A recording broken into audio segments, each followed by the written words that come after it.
The following journal excerpt was discovered by a surveyor for the U.S. Forest Service. If you have any information that may identify or locate the missing person in the case, please contact local or federal authorities. March 17th, 2022. I started hiking and backpacking with my father when I was around 12 years old. My mom passed away giving birth to me, so my dad was the only parent I ever knew. He did his best to try to keep me interested in things that typical little girls enjoy, but I never took to them. During the day, he worked as a store manager for an agricultural supply company, but on the nights and weekends, he worked on our small farm. He raised livestock to make additional income, as well as planted a few acres of corn. While this took up the majority of his day, he was careful to include me to make father-daughter time. Feeding cattle, mending fences, harvesting corn, and running the tractors became our evening routines. Over the years, our little farm prospered and grew. Dad was able to hire some additional hands, which freed him up for more leisure activity. I can still remember our first hiking trip. Dad surprised me with a new hiking pack and pair of boots. My eyes sparkled as he told me we'd be spending the entire weekend hiking and camping on a local trail. With how hard he worked, we had never had the time to take a trip of any kind that I could remember. A few scattered visits to family members in other states, but nothing like this. This was an adventure. He made me wear the boots while we worked on the farm that week to break them in. My mind raced with the possibilities.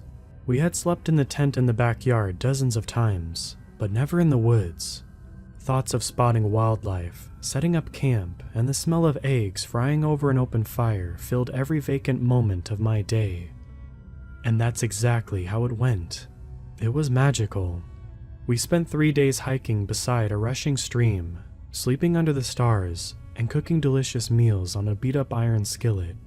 Over the years, my tomboyish ways softened a bit, but my love for the outdoors never faded. Dad and I went hiking or camping at least once a month until he passed away 3 years ago. I still go as often as I can. It makes me feel close to him. Occasionally, I find myself talking to the memory of him as I sit around the embers of my burning fire. Last year, I started to develop an interest in ultralight backpacking. If you're not familiar, it's essentially long-distance hiking with the least amount of gear and weight possible. If you give me something to sleep in, something to sleep under, and something to cook with, I can live in the woods for weeks at a time. I still carry dehydrated food and water ration with me, but otherwise, it's bare essentials. 3 meals a day and enough water for 2 will get me started. The planning process always involves finding trails with available water sources. Boiling and bottling keep down on the amount of weight that I have to carry. My foraging skills are improving, but they aren't up to self-sustaining level quite yet. My work as a freelance writer lets me stay out on the trails longer than a traditional job, which has been a blessing. So, as long as I make it back to the old farmhouse 5 or 6 days a month, I can do enough work to keep the bills paid. Otherwise, you'll find me in the forest. I've been on the trail for 4 days now. This time, I'm planning to stay out a bit longer than usual. Typically, I aim for 5 days, but 10 is my target for this trip. I'm on a trail in the Appalachian mountain range and heading toward a waterfall that some backpacking blogs recommended. It should only take another day to reach, so I'll enjoy 2 days there before heading back. Time to set up camp for the evening. Lori. March 18th, 2022. So, I still haven't found the waterfall. I followed the maps I printed off before heading out. The first few days, everything looked exactly as it was described, but this afternoon the directions didn't seem to match up.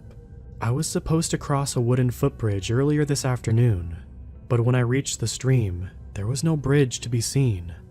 I thought about trying to wade through, but I still can't tell how deep the water is, and the stream is wider than I had anticipated. Seems like a bad plan, being out here by myself. If I get swept off or bogged down, I'm in trouble. Cell service hasn't been much of a help. After a few attempts to look at my whereabouts on Google Maps, I've given up. There is a bar of service, but the loading wheel spins like a tire going down the hill, and the map never loads. I wasted a lot of time by hiking back and forth on the side of the stream, looking for the bridge. Maybe it washed away. Some of those posts were from 2 or 3 years ago. The trail itself doesn't seem to receive much maintenance either. I'll give it another day of looking, but I'll need to head back soon. Food will start running low, and there hasn't been much to forage or gather. I'm bummed out, but it happens. If I don't find the falls this time, I'll give it another try in a month or 2. I'm feeling a little bit winded from all of the searching today, and it's getting dark. Better set up camp. Better days ahead. Lori. P.S. Setting up camp was quicker than usual tonight. I ended up stumbling into an abandoned camping spot. At first, I thought someone was still there. After a closer inspection, it's obvious someone left a lot of gear behind. 2 dry, rotting shirts hanging from a tree branch. A sleeping bag filled with dead leaves and animal droppings still sits by the stone fire ring. The fire ring came in handy. I usually have to set up one myself, but someone took care of that for me. There are even enough dried logs piled up to keep me from having to gather my own. But I'm still a little irritated that someone dumped their gear and bailed. Stuff like that was getting more common these days. It's a great way to mess up natural habitats. Like the world isn't full of enough garbage. March 19th, 2022. I didn't sleep well last night. It started to rain around 12 a.m., and I had only set up the sleeping hammock for the evening. The weather report before I sat out showed clear skies and no precipitation, so I hadn't tied a tarp overhead. Dad wouldn't have been that lazy. I should have listened to him. There was a lot of noise in the woods as well. A few breaking tree branches and rustling leaves. The wind didn't seem that bad, but I guess it was enough to cause some of the old tree boughs to give way and rattle on the forest floor. Some of the noises sounded almost rhythmic though. There was a handful of times I thought I heard a distinct rustling of footsteps in the leaves, but my mind must have been playing tricks on me. I even pulled out my night vision trail cam and scanned the area surrounding my camp. I didn't see a thing though, other than trees of course. Most of the animals in this forest bed down during the rain anyway. Not to say something couldn't have snuck away from its den for a midnight snack, but it wasn't a good night to be out and about. I should know, it took me nearly a half an hour to secure a tarp over my hammock before I could get back to my waterlogged sleeping bag. My sleeping bag is still soaked. Hope it dries out before bed tonight. I'm not hopeful. On a high note, I found the bridge today. Looks like I decided to walk in the wrong direction. I walked about a half a mile past the point where I had originally run into the stream, and there it was, in all of its wobbly, splinter-filled glory. It wasn't much more than some crudely nailed planks supported by some logs settled into the stream bed, but it held up for me to cross it. I still can't decide if I'm going to try to make it to the falls this trip or not. It's a long way to go, and I already lost lots of time. If I don't hit the falls by afternoon tomorrow, I'll turn back. Don't want to get stuck out here without any food. Hoping for a dry night of sleep. Lori. March 22nd, 2022. What the hell is going on? 2 days ago, I turned on my phone to look through some pictures from the hike so far, and it was filled with photos I had never taken. I spent another day trying to hike toward the waterfall before I saw them. There were more than 40 pictures of me sleeping from various angles. I always sleep with the netting of the hammock zipped, but some of the pictures are of me with the zipper open. The dates on the pictures start on March 16th. Someone had been following me almost the entire time. A video on my phone from last night even shows someone taking dehydrated food from my pack and dumping them on the ground. Brown work boots grinding the food into the ground. You can hear them breathing like a marathon runner the entire time. The last picture was the worst. Whoever took the picture was holding a hunting knife inches from me. I've been traveling for a day and a half with no sleep. When I found the pictures, I grabbed my pack and left my hammock and sleeping bag. I know I should have grabbed it, but I panicked and didn't want to stick around for another minute. Some nutcase in the woods is following me, and I'm at least 3 days from making it back to my car on the trailhead. That is, if I don't stop to rest. I told myself at first I would just walk non-stop until I got back, but I'm already exhausted. I've got to get some rest. Maybe I've lost them. To make matters worse, that crappy little wooden bridge was gone when I got back to the stream. I know I was in the right place because the log pilings in the stream are still poking out of the water. I'm going to have to swim or wade across. I hope I make it. What other option do I have? God help me. Lori. March 23rd, 2022. Crossing the stream didn't go well. I tried to toss my pack to the other side, but it landed 2 feet shy and splashed into the moving water.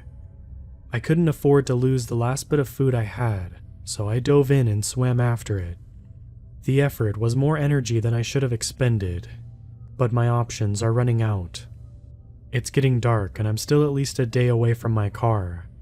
All of my clothes are wet and there is only enough food left in my pack for one more meal. I'm going to make it tonight and try to get a little bit of sleep. My phone is still out of service and I haven't been able to reach anyone for help. I'm afraid I'm going to die here. I'm scared. I just want to go home. I want my dad. I think I just saw a camera flash go off in the woodline. If anyone finds this, please tell. The author of this journal is still unidentified.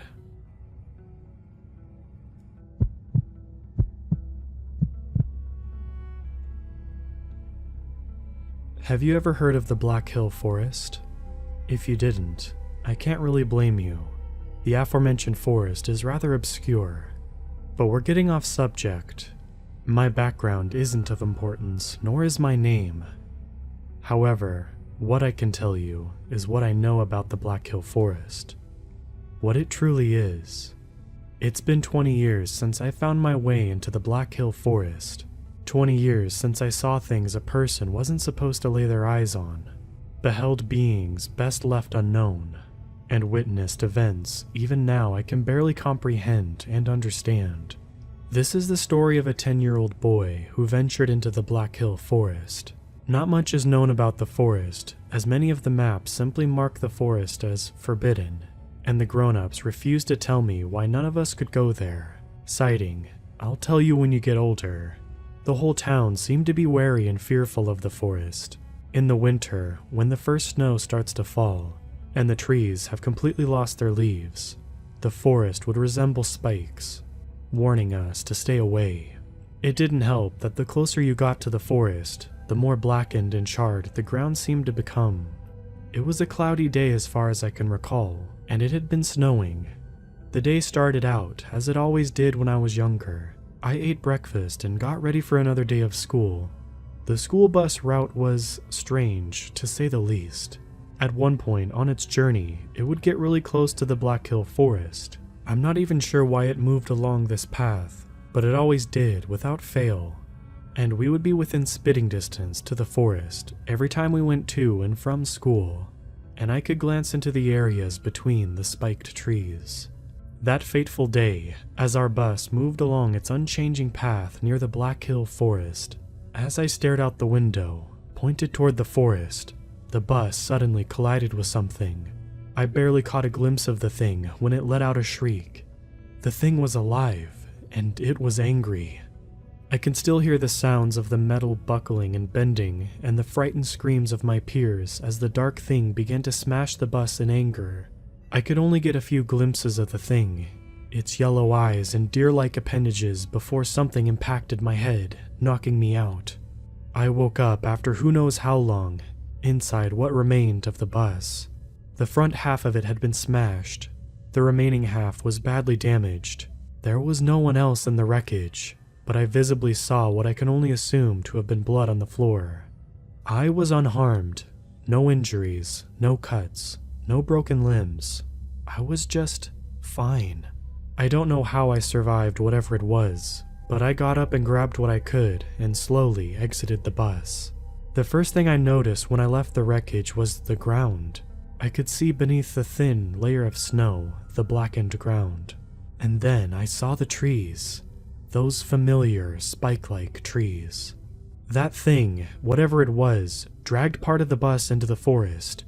If that thing wrecked the bus with such ease, what else could be hidden amongst the spike-like trees? My mind raced, thinking of the countless possibilities of what might lie within the forest.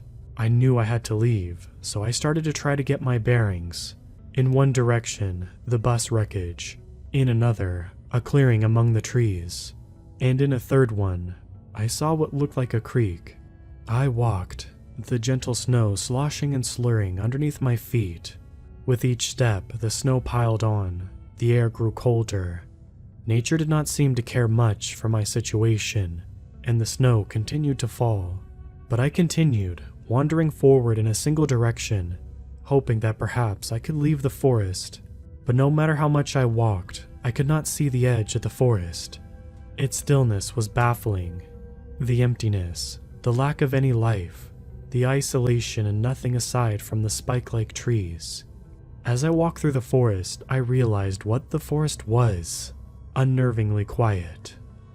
Not a single noise emanated from anywhere, the silence only broken by my own breath and steps on the powdered snow. The spell of simply wandering through the cold was broken when I discovered a cave. Cold and exhausted, I moved into the entrance. As I walked through the rocky formation, the damp, warm air of the cave welcomed me. The darkness, compared to the starch-white landscape of snow outside, was strangely welcoming. I sat down on the rocky stones below me and rested my head against the wall, exhausted.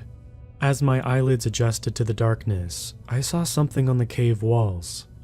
A wall painting. The painting looked a lot like cave paintings from ages past, but it seemed, well, different. Instead of the red and orange and black color that most cave paintings had, these had only black. This one depicted not hunts or some long-forgotten tribe, but instead, the forest itself. The spiked trees, the blackened ground, things that the longer I stared at, the more I got lost in their seemingly incomprehensible form.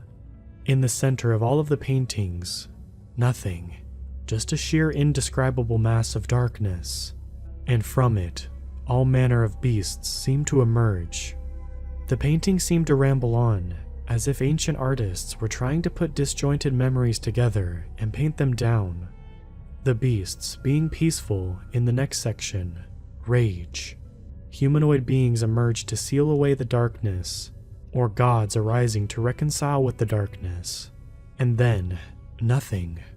The painting abruptly cut off on a final image of darkness and thousands of yellow eyes. As my mind was lost in the painting's majesty, I heard a rumble emanating from deeper in the cave. Then, yellow eyes peered out of the darkness. I couldn't make out its form, but it was big as the cave itself. I saw dark red, fluid-like liquid starting to form on the cave floor. It smelled of decay. I looked around, the thing's eyes fixed onto me as I was struck with fear. It let out an inhuman roar, almost identical to the roar I heard when the school bus crashed into that thing. Then I heard screams, but it sounded distorted, almost like it was mimicking dozens of the screams from the bus crash. The shadows started to almost dance as the thing started to move towards me. Without a second thought, I ran out of the cave, my tired legs nearly tripping on the uneven floor. As the snow sloshed under me, I turned back to the opening of the cave. I saw the thing dragging itself out of the cave, before letting out another great roar that shook the forest. In the sunlight, I could make out its form, and it didn't make any sense. Its body was decaying, portions of its skeletal structure visible. Its skin as dark as the ground, its bones misshapen and twisted, and limbs. It was very deer-like, standing on its hind legs, all being completely worn out and beyond functionality. It was almost human. It was massive, its form casting a long shadow. It dripped a dark liquid substance that appeared as soon as it hit the ground. It shouldn't have been alive, let alone moving in such a state. No, how was it alive?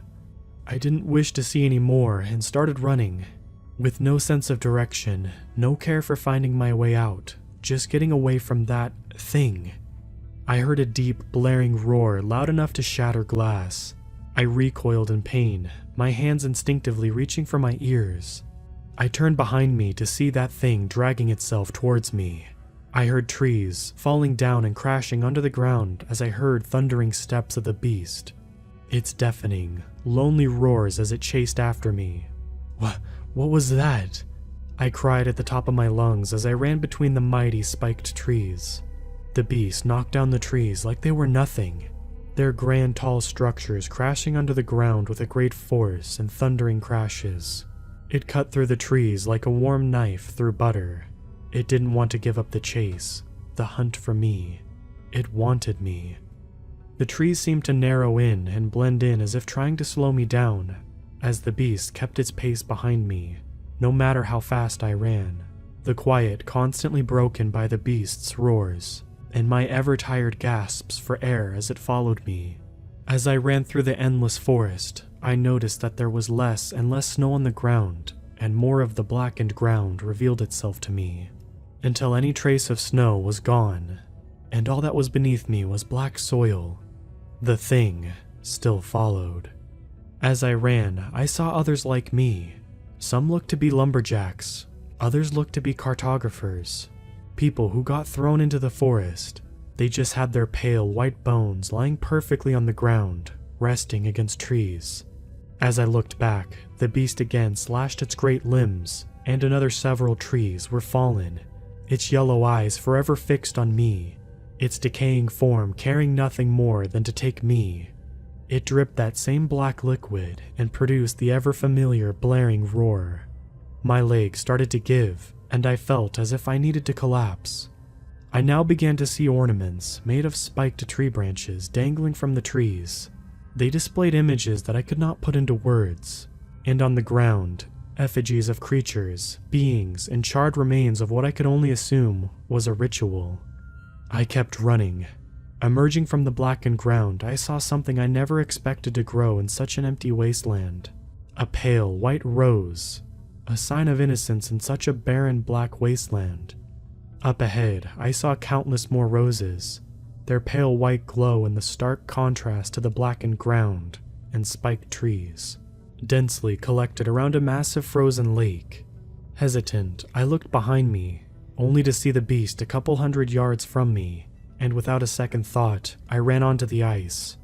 I was lucky the ice was capable of holding my weight as I ran across, almost slipping on the ice several times. I then noticed that the beast wasn't following me.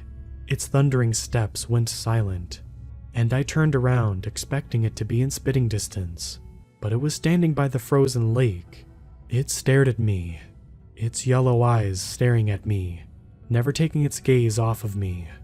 It didn't even try to step on the ice. Its limbs refused to move forward. I took this as an opportunity to take a breather, and I collapsed, my hands resting on my knees. Then I noticed something in the center of the lake, standing on a small island.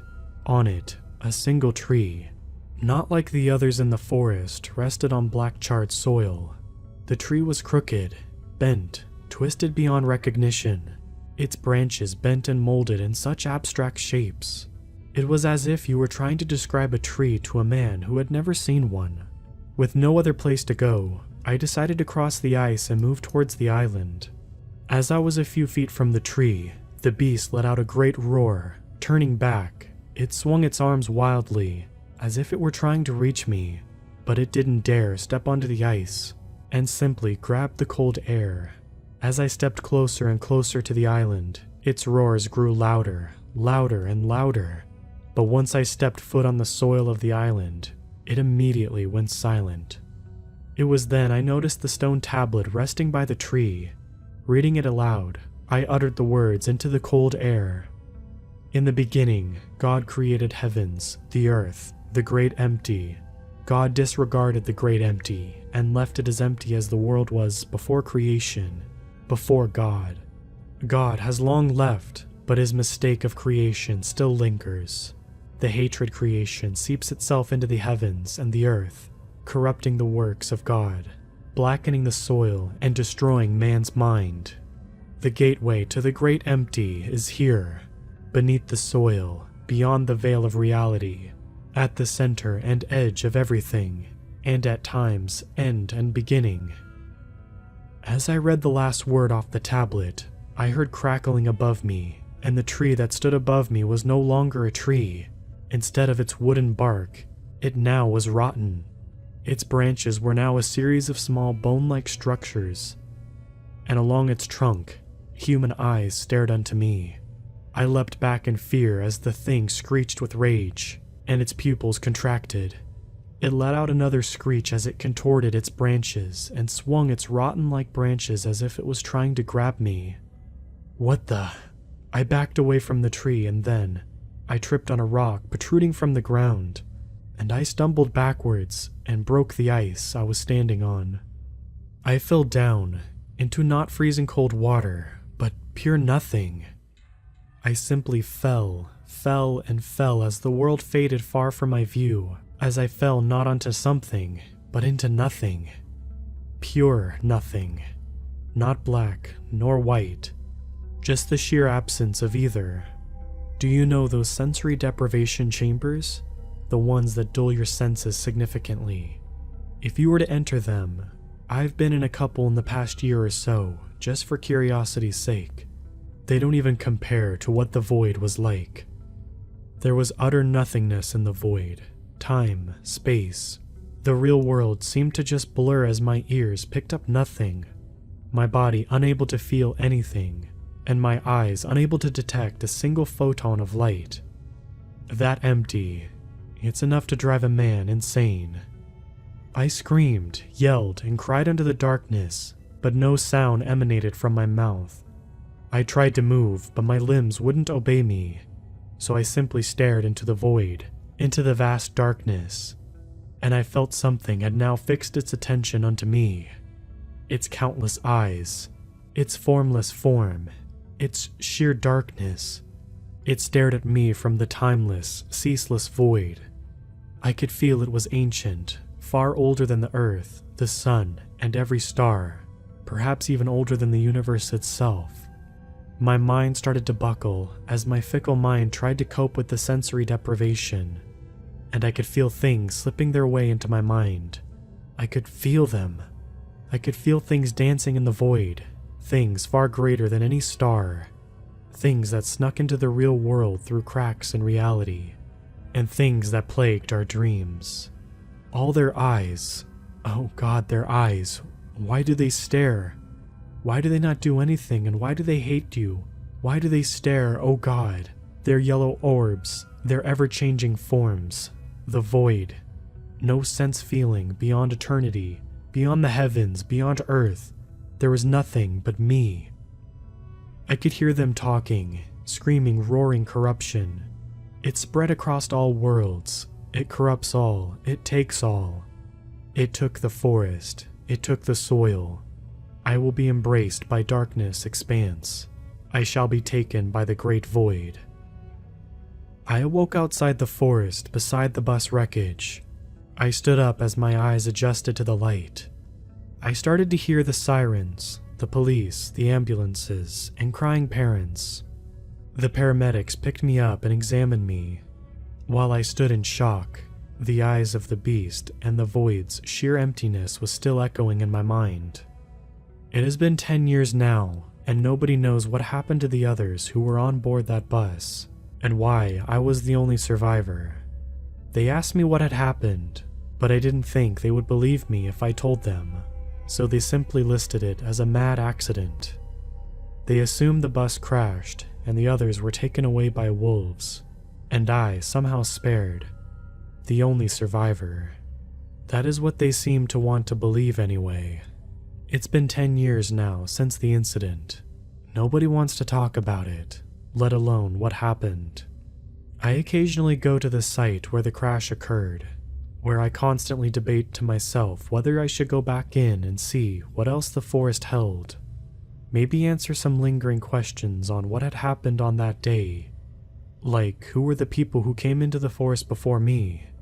What the forest was?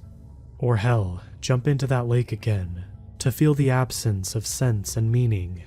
Now, at this point, you might be wondering why I'm even telling this story at all, why I would even indulge you in something like this. It's because on my most recent visit, I noticed something odd about the charred black ground of the forest. It grew further out.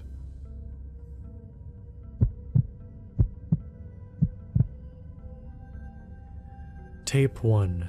The Road. Alright, so my name is Grayson and I'm recording this for anyone that either wants to hear it, or anyone stupid enough to go into the Hagwood Forest. Go there at your own risk. You don't want to know what's waiting for you in there. Unless you do, then listen on. I'll tell you everything that happened to me. You can choose to believe me or just brush it off, just saying. It was about 2 months ago. 3 of my friends and I wanted to go lodging in the woods for at least a week for a bit of downtime. Life had hit us hard the last few weeks and we just wanted a break. So, I decided that we should go to the Hagwood Forest and stay in one of the cabins for a while. They loved the idea and said that they would start getting ready the same day. After about 2 days, we were ready for the trip. Now, if you're listening to this, then that means you either know how to get there and how weird the drive here is, or you just found this on the internet. Just outside Johnsonville, Tennessee, down Week Drive for about 10 miles, then take 5 rights, 2 lefts, and you're there. I recorded the whole experience, so you'll hear some of the videos in the back while I'm talking. I'll stop now and let the video play out. We recorded it because it was one of the few times we ever got together and wanted to remember it. But now, we just want to forget it, but we never will. It started out like normal. We pulled our stuff in the back, got in the car. I start the engine and started to drive. A little after we started, I turned on the camera. Okay, it's on. Here we go, I said under a heavy breath. It's good to hang out with you guys again. It feels like it's been ages, James said with lots of excitement in his voice. Yeah, it's good to be back, James said shyly. James has never been one for talking. He's always been a bit of an introvert, but he opens up more around us, so that's good at least. I just hope we'll get to see some cool stuff while we're there, said June. June and I have been dating for about 2 years, and she was excited about the trip. I'm glad that she was, and it made the trip even more enjoyable. About 15 minutes later, we made it to the light outside of the Week Drive and stopped. There were no cars out at this time. It was about 7:25 in the morning. I stopped the car at the light, then I turned to tell everyone in the car. Alright, are we ready? I said with much excitement.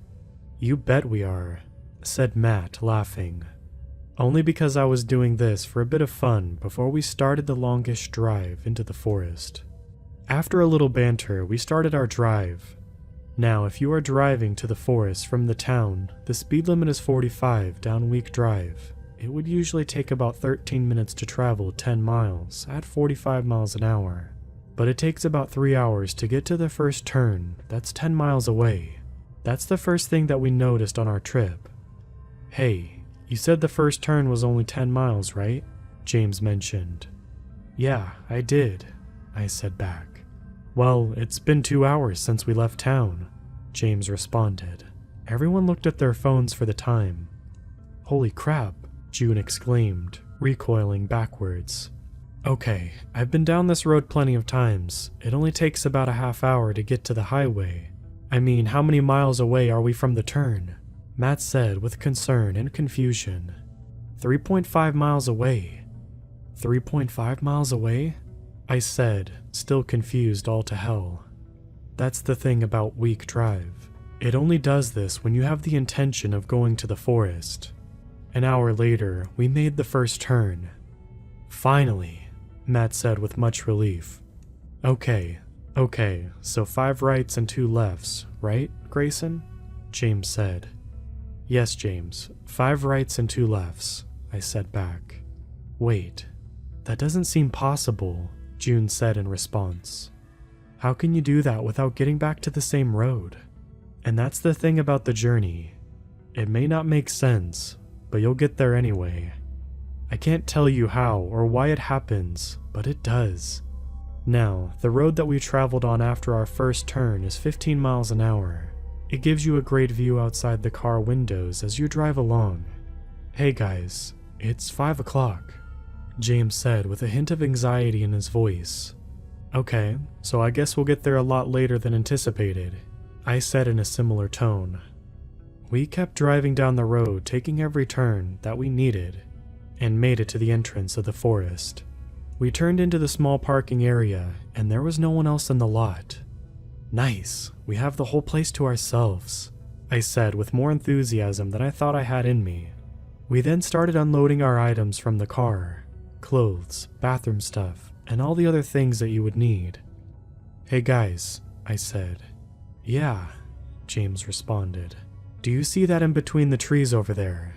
I questioned. The camera focused in on the spot. What I saw was a large dark figure in between the trees. It was about the size of half the tree it was standing next to. It was staring directly at me.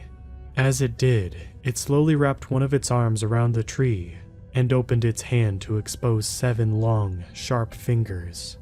The rest of its body was perfectly blending in with the dark shadows of the forest. Its eyes were yellow, almost glowing slightly, but I had a feeling that they were not lights of hope, but something more sinister. That's when Matt walked up next to me. No, nothing but the shadows of the trees and the trees themselves, he said. I looked back and it was gone. I kept a footnote on the thing I saw and went back to unloading, with the now apparent feeling that we were being watched. Tape 2. A mystery stirs. It was James who first saw my unease on our walk. The leaves on the path crunching underneath our steps. The cold breeze moved through the trees. I had been looking around randomly a bit more quickly than the others, and also allowing the camera to follow my eyes so I could capture everything. Hey man, you okay over here? He asked. Yeah, I'm fine. Just a little on edge, that's all. But he could tell that I was more than that. I knew that James was very observant. He notes most things around him. As we walk down to the cabin, we take in the forest air and smell pine and oak. Then June, who was in the front, stopped. Soon, everyone else. I walked up next to her to see what she was looking at. It was a small deer standing in the path eating some grass. But she looked frightened, so I looked past the deer and saw what she saw. The same figure from before. Everyone else saw it too. So now I know I wasn't crazy. In a small whisper I said, I told you I saw something back there. All of us were frozen, not making a single sound or movement as we watched the deer eat grass, and the thing stood a good 30 feet from the deer. We waited about a minute. My camera pointed at the deer and the thing, in plain sight, past it. We all were about to move when the creature ran to the deer, snatched it, and ran off in the blink of an eye. It almost made no sound. All of now with looks and shock on our faces. We exhaled almost at the same time. Then we heard the scream of the deer, very far off in the forest to our left. We all looked at each other. What just happened? Matt exclaimed. Well, a dark creature from the forest took a deer deep in the woods and had a meal, June said sarcastically, with a shaky voice. Let's just get to the cabin before anything else happens, James said. Yeah, I replied. We walked down the path with no other incident. We got to the cabin and opened the door. It was a large building with 4 bedrooms, 4 bathrooms, a good-sized kitchen with a small bar next to it. There was also a large living room in the middle with a large window making up one side of the room. Wow, this is better than I thought, said Matt. Well, I wanted us to have a good time, so I got the best, I said, a little nervous. You did well, James said with a calming hand on the shoulder. All right, let's get unpacked. Then meet in here, I said, trying to lighten up the mood. We all went into our separate rooms and did as I said. We all went and sat on the couches and turned on the TV for some background noise. I say we stay in the cabin for the first day and relax, Matt said. All in favor, raise your hand, I said playfully. Everyone raised their hands. All right, so it's decided then. We'll stay here for tomorrow, I said. I'll get us drinks, James offered as he stood. As we all talked, James walked over to the small bar and went to grab us some drinks, when all of a sudden, there was a crash of glass hitting the floor. All of us looked in James's direction to see what he had dropped, an empty shot glass on the floor, and was looking straight in the mirror. I started to stand when James says, trembling in fear, "Don't, it's here. The thing that we saw, it's hiding in the room opposite the mirror." The room he is describing was the closet with some general cleaning supplies in it. We then just stayed as still as we could. "It's moving." And as he said that, I saw a hand slowly come out of the closet, then the rest of its body. The thing was about 12 feet tall and towered over us. It had long legs that were about 5 feet tall with the body of about 6 feet. The neck and head made up the last foot. Its arms went so far down, the tips of its fingers were only just a few centimeters off the floor. The thing's sharp pointy fingers were about a foot long. Its feet looked normal enough if it wasn't for the fact that the thing's body was darker than the night sky. I saw them the first time I saw it, but now I was sure. Its eyes were glowing yellow. It walked slowly around the room. It appeared to be examining us. None of us looked into the glowing orbs that were its eyes, but we did follow its movements. It walked over to all of us. I wouldn't say that it was sizing us up, but more or less examining what we were. After its examination, it slowly walked back to the closet, went inside, and closed the door. After a minute, June walked over to the door and opened it. It was gone. At the same time, we all let out a breath. "Okay, so what happened?" Matt asked, shaking with every word. "Well, I think that it was examining us," I said. "What? How can you say that? We could have been hurt," June exclaimed. "If it wanted to get us, it would have done that, but it made no move to touch one of us. I merely think it was just interested," James commented. "I mean, Grayson, you said that no one had stayed in the cabin in years, right?" "Yeah, the only time there is someone up here is when someone comes to clean the place," I replied. "So, it's safe to assume that it was interested in the fact that there were someone here for longer than it was used to." "You know, that makes sense," Matt said under breath with exhaustion. "Okay, I say we all try to go to bed, then we'll talk about it in the morning," I suggested. "Okay, that's fine," said June. "To bed then," I replied. Tape 3, Day 1, The First Move. I woke up around 8:30 to a nice bright sun and clear skies overlooking the small valley outside the window. I didn't remember there being a valley outside the back windows, but I shook it off as nothing and went into the main area of the cabin. The main cabin area was coated in sunlight from the big window that made the back wall. I looked over and saw that the big TV was on, quietly playing the morning news. In the kitchen, June made us 4 cups of coffee and handed one to me. "Good morning," she said with a yawn. "Good morning," I said back. "Didn't think we got the news out here," I said. She just shrugged and sat on one of the couches, and I sat on the countertop facing the TV. "So, have the other 2 come out yet?" I said. "They're taking showers, so they'll be out soon," she replied. After a few minutes of casual talk, James and Matt came out of their rooms. "Good morning," Matt said, drying his head with a towel. "Good morning," replied June, handing them cups of coffee. We all went to the couches where food was laid out. "How did everyone sleep?" James asked. The room was quiet for a few seconds. Everyone looked at each other. "Yeah, I actually did," Matt said in almost a whisper. "Let's not dwell on it. All we need to do today is try and relax while we're here at the cabin, and tomorrow we can go out and see some places in the forest," I said in response. They all nodded their heads and they went to do their things around the cabin. I went and got the camera. I walked out of the main area and turned the camera on. I looked around the room with it and walked around the area showing off everything the cabin had to offer. A few minutes of showing off the place later, I grabbed a ladder out of the closet. I did my best to forget what happened last night, but I can't. I don't think anyone could forget that. "Why do you have a ladder?" Matt asked from behind me. "I was going to place a camera up here. pointed it toward one of the low-hanging beams at the far end of the cabin. "I want to keep it there so it can document while we go about the day," I replied. "Sounds cool," he said back and walked off. I placed the camera on the beam, climbed down, and put back the ladder. Everyone was in different parts of the house, so there was a good amount of silence.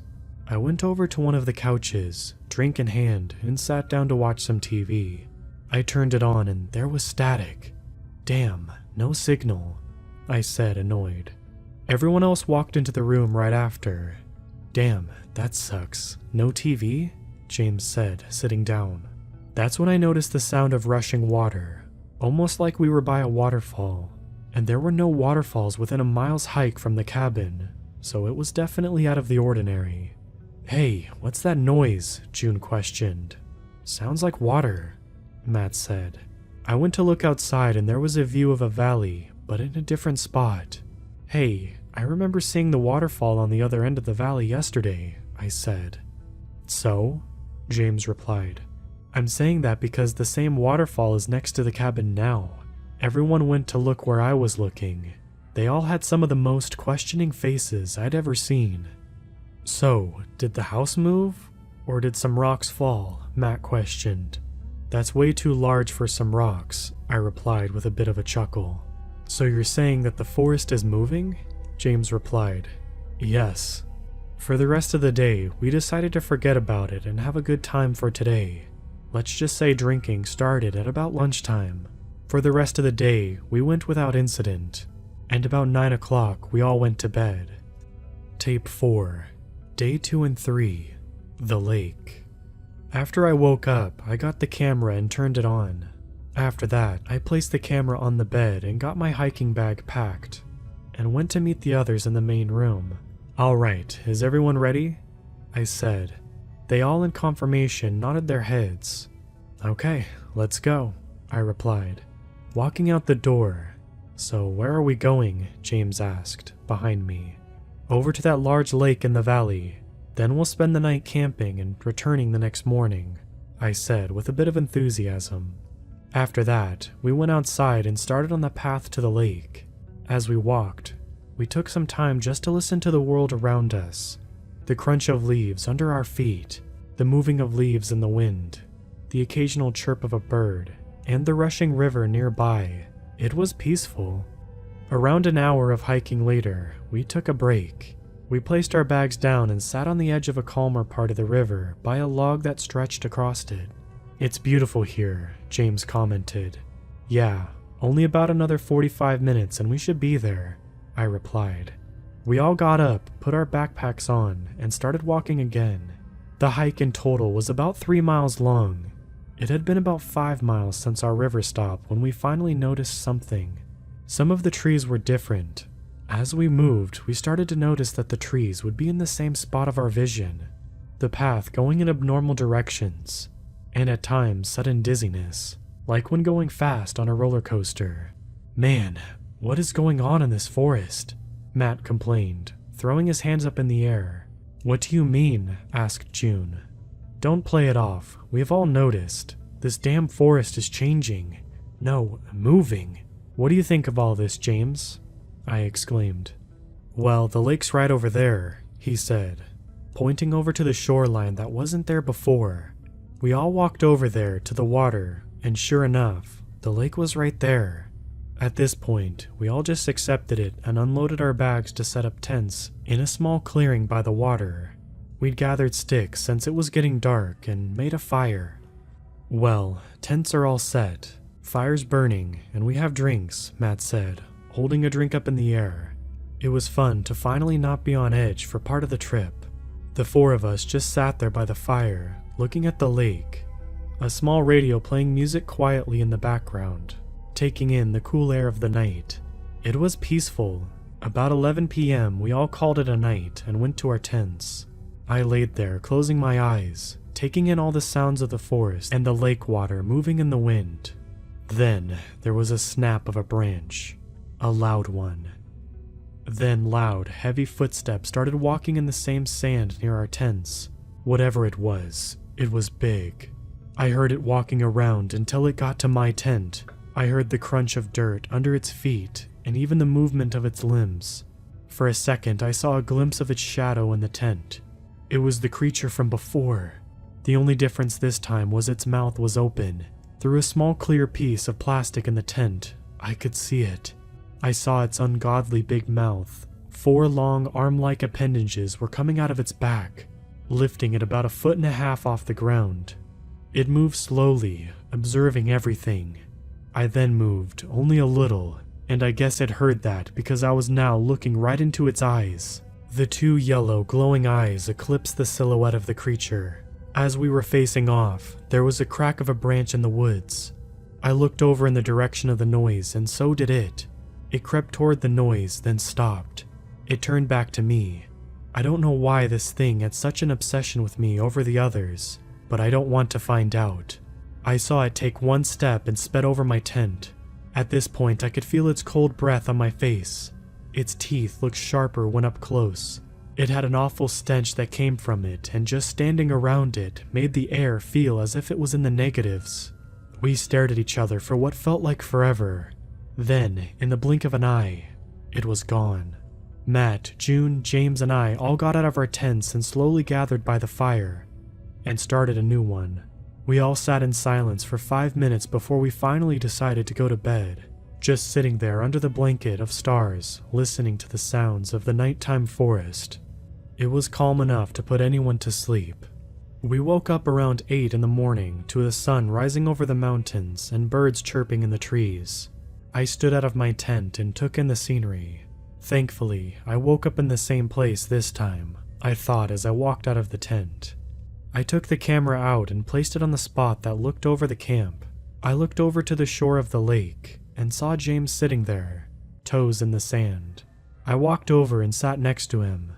"Good morning," I said, trying to start a conversation. He stayed still, looking out over the water. "You okay?" "Yeah, I'm fine," James replied, still looking toward the water. "Why did it take interest in you?" he said, turning his head to look at me. I recoiled at the question. It took me by complete surprise. "I didn't even consider that," I replied. "So what was it like? I mean, being so close to it?" June asked, walking up behind us. "I'm interested too," Matt exclaimed, also walking up. "Well, the first thing I can think of is its eyes. They felt hollow, almost empty, but the glowing yellow of its eyes filled that. Its breath was also cold. I could almost see frost on the tip of my nose. Now that I think of it, the air was really cold too," I said in almost a calm voice. "Wait, it felt cold?" Matt questioned to my right. "It also had teeth, sharp teeth that could possibly cut without even touching skin. But its breath also smelt like death, or as close as you could get to death. It moves fast too. I saw it move across 50 feet in a matter of seconds," I said, looking into the water. "Damn, I've got nothing," James said. "Well, that's in the past. We are here now, and let's enjoy the now, while we still can," Matt said, standing up. Looking back, I feel that I should have been more affected by what happened, but at the same time, I think that I was so traumatized that I didn't even process it correctly. Anyways, enough focusing on that. After our conversation, we decided to have fun and forget about what happened. All day, we took time to focus on relaxing and being one with nature, as some would say. After our day of fun, I grabbed the camera, forgot to turn it off, and we went to the tents to fall asleep with no incident for the whole day. Tape 5, Day 4. The Bunker. I don't know what time I woke up, but very little light and a slight echoing noise all around me took me by surprise. The ground that the tent was on was hard and cold. I picked the camera up and saw what was on it. Crap, need to replace the battery. Only just then realizing the echo in the room. I replaced the battery and turned on the camera. I unzipped the tent and looked out. On the other side of the tent was a good-sized concrete room with only 3 yellow lights shining enough light to see. The other tents were in the other room too. "Hey, wake up," I exclaimed. I heard the tents shuffle, and everyone got out and assessed the room. "Why are we in a room? Why are we in a concrete room?" James said, freaking out. "Hey, calm down. Let's huddle up. Near the burnt wood over there. Is that a fire?" June said. "Yep," Matt replied. "Let's sit down for a minute and gather ourselves," I said calmingly. We all walked over to what used to be the fire and sat down. "Do you have to bring the camera?" Matt said, annoyed. "If we didn't have it, anyone that would come and find us would know nothing and find nothing, idiot," June said. "It's the only proof we have." She was right. We had no other proof of what happened and what will happen. It was the last thing we had. We all sat around for a few minutes until James said what we all were thinking. Should we look for a door? We all nodded and went to explore what seemed to be an infinitely sized room. The fire was in the center. That's what the conclusion we made when starting. From the fire, we walked in 4 separate directions and counted how many steps from the fire to the wall it was. On 3, we started counting. I guess that room just stopped past where the light passed. From the fire to the edge of the light was 40 steps, and I guess the walls were about 48 steps. If only I knew. June was finished before the rest of us. 43 steps, she said with a raised voice. 47 steps, I said in the same tone. 56 steps, James said. We waited 3 minutes for Matt. 530 steps, Matt exclaimed. We seemed only to hear the echo of his voice. James, June, and I ran back to the fire and looked toward the direction that Matt went. We looked at each other, then ran back to the black void. A minute later, we heard steps as he came into view. "What's with the box?" June asked. "I almost fell on it. I haven't opened it yet, but it's worth a look," he said, placing the box on the ground and opening it. In the box were some MREs, flashlights, and other survival gear. "Well, this is expected," Matt said. I also felt a metal rectangle on the wall with a door handle. He found a door. A door, I thought. I thought about what could be on the other side. A staircase, the outside, or a room? As I finished the thoughts, we were all packed and nodded at each other. We turned on the flashlights and started to walk. For the first minute of walking, it was just black. Then we saw the door. We stopped just before the thing.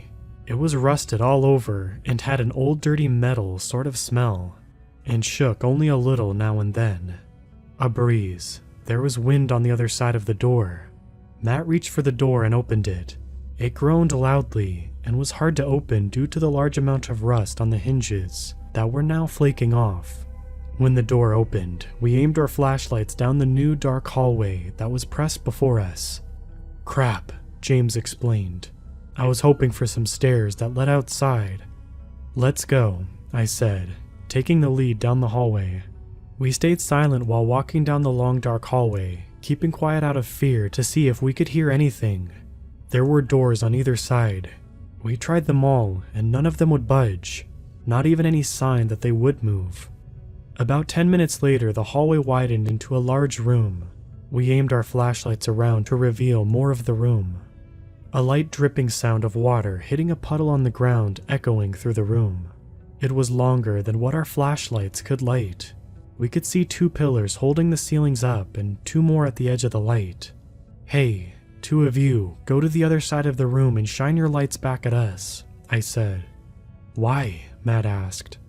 "So we can see the room, duh," June said back.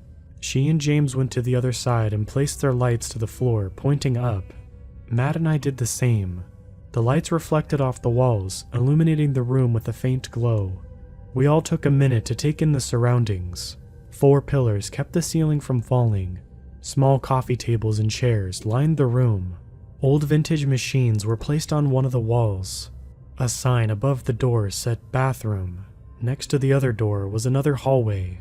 On the last wall there was a large window that looked into a room that we couldn't see, but there seemed to be a faint red glow far into the distance. "What kind of place is this?" James questioned. "It looks like some sort of break room," I said. "And how might have you guessed that?" Matt said, annoyed. The counter with a coffee machine and microwave on it, and the fridge next to that, I said, pointing toward the wall with the vending machines. Oh, I guess that would make sense, he said in response. We then got some chairs and sat them in a circle in a random spot in the room and sat down. Alright, first question. What the hell is this place that we're in? Matt said.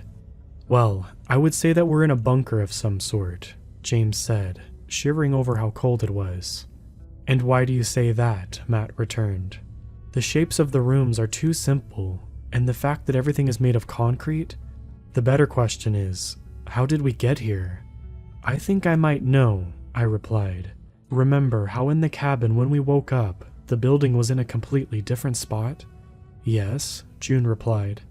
And on the walk to the lake, it took a surprisingly short time to get there, I returned. I think that whatever happened there happened last night, or if it's still night. Have any of you tried your phones? James asked. Everyone pulled out their phones. None were turning on. Damn, out of battery, June said. We all just sat around for a while and looked at all the different things throughout the room. Everything looked normal, and everything looked pretty up to date up until the wrapper of the candy bar sitting in one of the vending machines. The wrapper showed that it expired in 1985. 1985? Older than I expected, I thought. Hey, guys, this place is older than you may think, I shouted. Why? James asked. Because the candy in the vending machine expired back in '85. What? Matt said. Coming out of the bathroom, I then turned my attention back to the wall with the big window and walked over to it. Hey guys, so if this place existed back in '85, and if back then the US was looking for ways to get the upper hand on the Soviets, and this was a bunker, could this be an observation room on the other side of this window? I said. With a hint of curiosity, everyone then looked at me. What? Matt questioned. It only makes sense, James said. But if that's the case, then we might want to get out of here because I don't want to find out what's down here. So, down the next hallway we go? June asked. Onward, I replied. We quickly grabbed our gear and started down the hallway. This hallway felt unnatural. There was something off about it. We all could feel it. The deeper we got, the more strange things happened. After about 4 minutes of walking down the hallway, a strange particle started floating about. It was almost snow-like, but far colder. On each side of the hallway, the doors started appearing. We took our time to investigate and show as much as we could on camera. Some rooms just had an operating table, a light, and a set of tools on a small table. Interrogation rooms? About 7 minutes into our walk, deep fog started to set in. The air started to get hard to breathe in. What the hell happened here? June asked. I don't know, but I think our government bunker theory has been proven, James replied. We walked some more until we came to a 4-way intersection of hallways. Well, isn't this perfect? 4 directions, 4 people, Matt said. No, we're not splitting up, I said. That's the last thing that we need to do. We stick together, I said sternly. They recoiled back with surprise on their faces. I'm sorry, I just wanted to have a nice vacation. Hey, we'll make it through this, and afterward we'll have an interesting story to tell, James said, placing his hand on my shoulder. Now let's get out of here. The wall with the window was on the right side when facing the hallway from the room, so we went right. Down this hallway, there were larger doors that led to full-on operation rooms, cold storage rooms, and decontamination rooms. The place was a maze, a labyrinth of hallways and rooms of the same stuff. It was more of the same until we found a stairwell that went down farther than we could see. We looked up and saw a sign that said, lower levels, officers and higher-ups only. Tape 6, the lower levels. Even they keep secrets from themselves, James said, looking up at the sign. What do you mean? I asked. What I mean is that even if you're allowed to work in this place, you don't really know what's going on here. We all took a second to look around what might be down here. I shivered at the thought of going down there, but we all had been exploring for hours, and there didn't seem to be any way up, so this was our only option. We looked at each other for reassurance that we all agreed and started down the stairs. The walk down was unstable. They were rusted all to hell, and some of the steps fell completely off. Most of them just fell on the stairs below, but one fell down the middle shaft and we decided to listen. We waited and waited to hear it hit the floor below, but we heard nothing. It must be so far down, the echo didn't reach us, I thought. After that, we moved more carefully. It was only after 35 minutes did we make it to the bottom. At the bottom, we found the step that fell and a door. A door with a faint red light shining through the fog. So, there is power here, June said, anxiety filling her body. The light kept blinking on and off. An alarm, I thought. With me still taking the lead, we walked forward. More particles floating in the air started appearing. Open doors on either side of the wide hallway. All of the rooms made for different experiments. What the hell were they doing down here? Matt said. Hey, I found an office over here, I exclaimed. They ran over and we entered the room. It's clean, I questioned. I can't breathe in here, June said. Well, at least the light works, Matt said, flicking on the light. With the light on, the room revealed to be a conference room. A large table sat in the middle with 11 chairs surrounding the table. There was also a projector on the far end that faced toward a large white surface on the other wall. Stacks of paper were all over the room. Large filing cabinets lined the wall, filled with folders. I took in a deep breath of clean air in the room and walked over to the table. The others joined me, and we all sat down to rest. James reached for the folder that was laying in front of him on the table. Dark creature, James read aloud. What? Matt asked. What this folder says, James replied. He proceeded to open the file and start taking out papers. Research documents, analysis papers, official reports, and pictures. Most of the pictures and papers described what we had seen above ground. A tall, dark creature with glowing yellow eyes. We all got to James's side of the table, and he gave us each some papers. Origin unknown. Appears in old cave writing and native carvings. The natives referred to it as a dark creature that is not part of our natural order and does not belong here. I read aloud. From what I've read, it seems to have the abilities that we have seen, but is suspected to have more, James said. Mine says that its blood is an extremely good energy source, and that 1 gallon could power New York for almost 15 years, June read. We looked over to Matt to hear what his paper said, but he seemed to be covered in fear. His eyes wide and muscles tensed up, but breathing almost calmly. Mine says that they found where it came from by looking at ancient writings in the area and found a door to another world, he said. I'll explain the rest to you. What they found behind the door was a world that was dark and cold. Dark clouds covered the sky. A purple hue covered everything, and vibrant red lightning would trace the sky at random points. Dense forest and old vacant cities that had been destroyed. Large mountains surrounded the valley that the door opens to. There are more of the creatures in that place, and something else. In the reports and the pictures, it described a large, towering monster that was almost as large as Everest. It had appendages that stretched outward for miles, and was as dark, maybe even darker than the creature we saw. There wasn't much information on the creature beyond that. I grabbed the camera and I placed it at the end of the table and made sure to capture everything, for proof. We decided to take as much information as possible with us. After talking, we decided that we needed to go there as soon as possible. We got our stuff and headed toward the door. That's when a loud thump came from the other side of the door. My hand stopped on the doorknob. Frozen in place, I felt small vibrations reach my hand when the creature stomped. I slowly put my ear to the door, trying not to make a sound. Through the door, I heard steps get louder and the door get colder. Within a few seconds, the doorknob felt ice cold, and frost started forming on the metal. The air became dry and we could see our breath more clearly, and the steps got louder. A muffled growl from the creature could be heard on the other side. It huffed as it took a breath.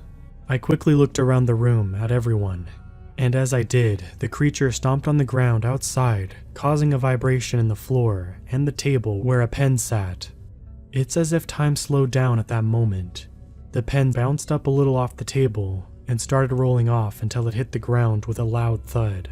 We locked eyes and ran under the table behind anything that we could find. I went to dive under the table and slammed myself against one of the sides. At the same time, the door was thrown open, and a loud thud, the creature stepped into the room. A thin layer of frost now started to cover the room. The room fell silent, so silent I could hear my heart beating. I moved as slow as I could to get the camera where I could see at least where the creature was. Through a small sliver at the bottom of the table, I could see the ever-absorbing black legs standing in the doorway. I could hear the deep, gargling growls of the creature scanning the room. A crackling, fleshy sound filled the room. Then 5 more limbs touched the ground and lifted the 2 original legs. The new limbs slowly take steps around the room. The steps sounded more like needles being stuck into the ground. Its joints sounded like they were breaking with every joint. I go to look over to my left and see James's eye through a gap behind some of the cabinets. His eyes were wide with fear, looking back at me, his mouth covered by his hands to not make any noise. One of its legs stepped down onto the ground, startling both of us. James kept his eye on me. Another leg stepped down in front of us, and the creature started to bend down. The crunching sounds of it moving almost made me nauseous.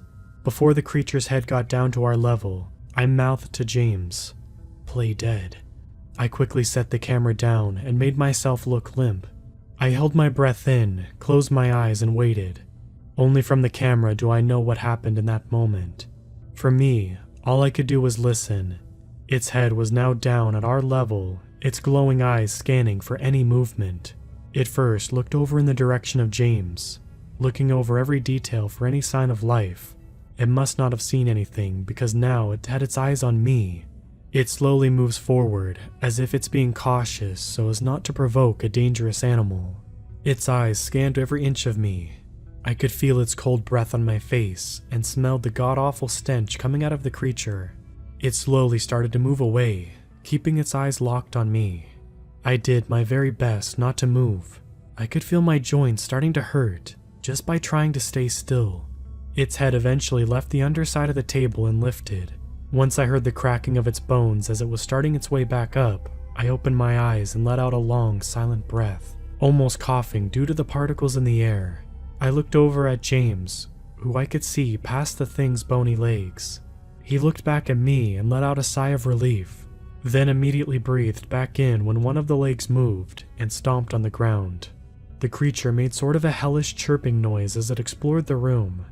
The stomps of its feet vibrated the room, shaking everything. A pencil or pen dropped on the floor. The creature stomped over to it, making a growl of disappointment once it found the item.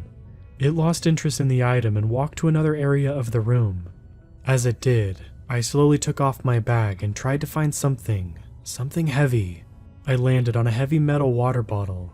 I took it out of the bag and crawled over to the edge of the table. I looked out and saw the door, the lightning peering into the room, fog filling the space. I arched my arm and tossed the bottle into the hallway.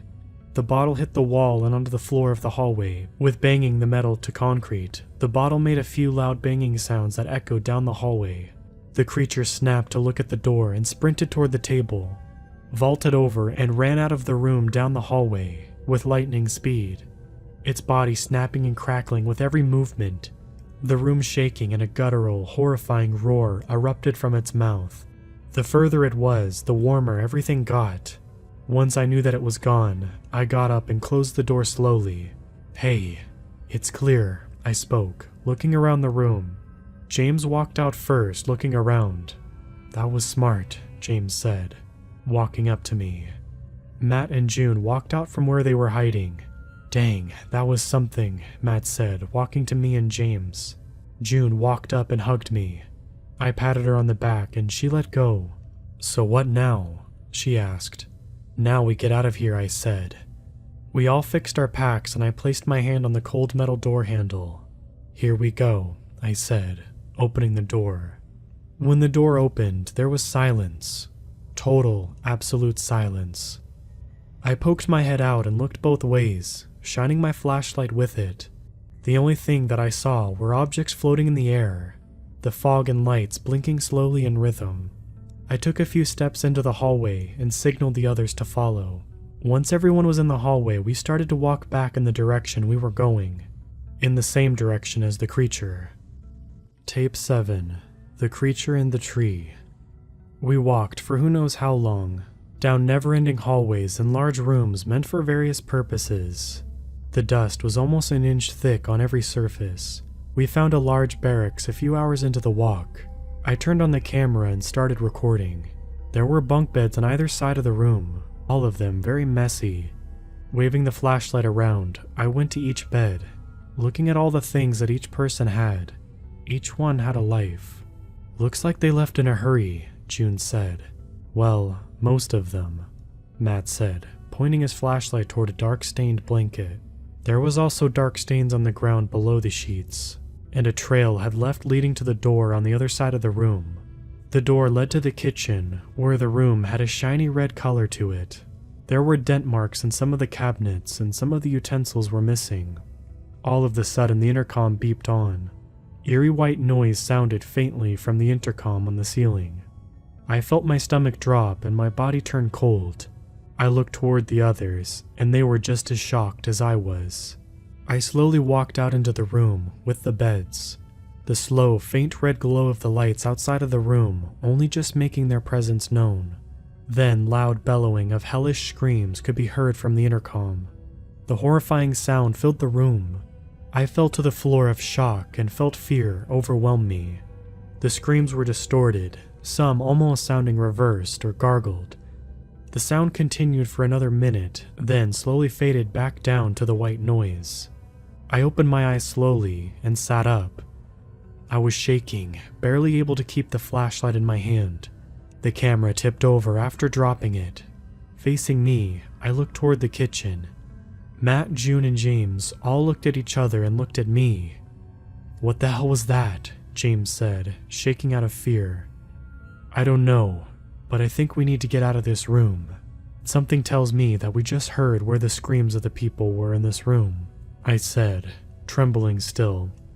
"Yeah, good idea, Grayson. Let's keep moving," Matt said, standing, almost falling. I got up and walked towards the doorway. I moved my hand onto the doorknob and turned it slowly.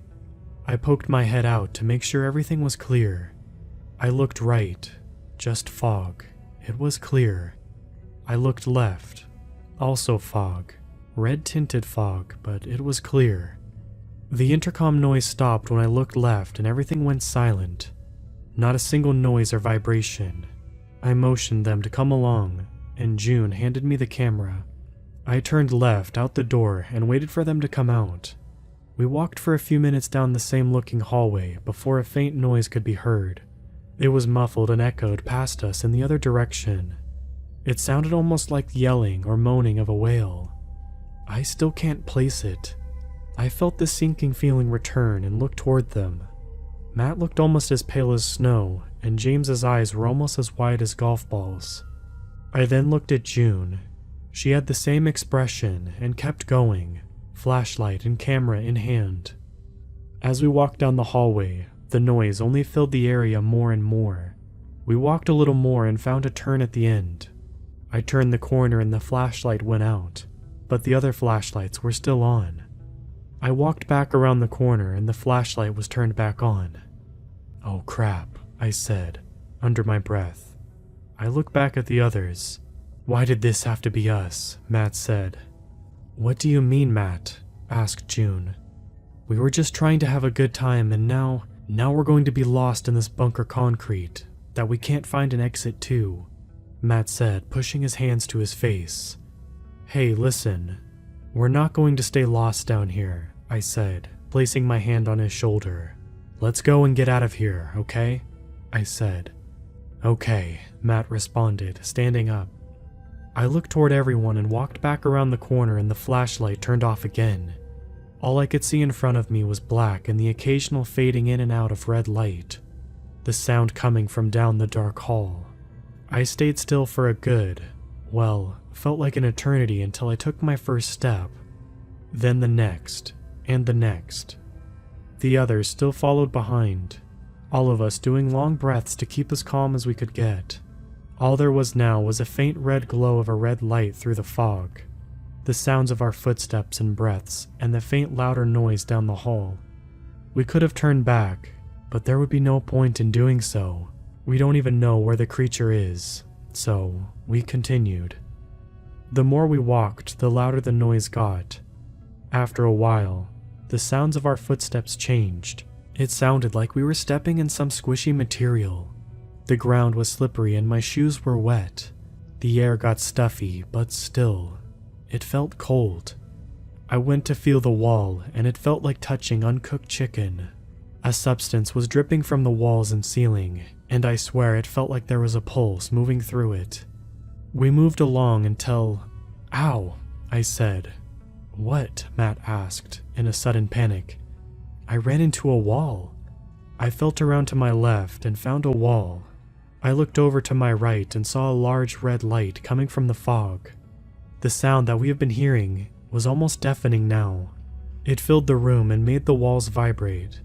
We walked toward the light and entered some large room. The light in the fog lit up some of what was surrounding us. We looked back into the hallway and saw that the hallway's floor was covered in remains. The wall of the room that connected the hallway was dark gray concrete and had symbols carved into them. As we looked, a shadow appeared on the wall, and we turned around. There was something in front of the light. The creature. It was looking in our direction. We quickly ducked down and walked out of the light. From the dark, we saw the silhouette move in search, making those familiar noises it makes. We stayed absolutely still. We watched it scan its surroundings. It totally focused, not bothered by anything, not even the deafening hellish yelling. I heard Matt go to move and a rock slide under his shoe. It felt like time had slowed down. I looked over at the creature, who was already looking in our direction and starting to move. I turned my body to move, dropping the camera on the floor. I kicked off and tossed myself towards Matt, the creature moving faster than what I could see, and before I knew it, I hit the floor where Matt was. June and James were in shock, still frozen, not moving, not breathing. They looked over to me and I to them. Tears slowly fell down their eyes and mine. We knew what just happened, but we couldn't let it stop us from getting out. We couldn't. The horrific noise stopped and we looked over to the light. Nothing. Total silence. We couldn't even hear if the creature was in the room. We didn't even know how big the room was.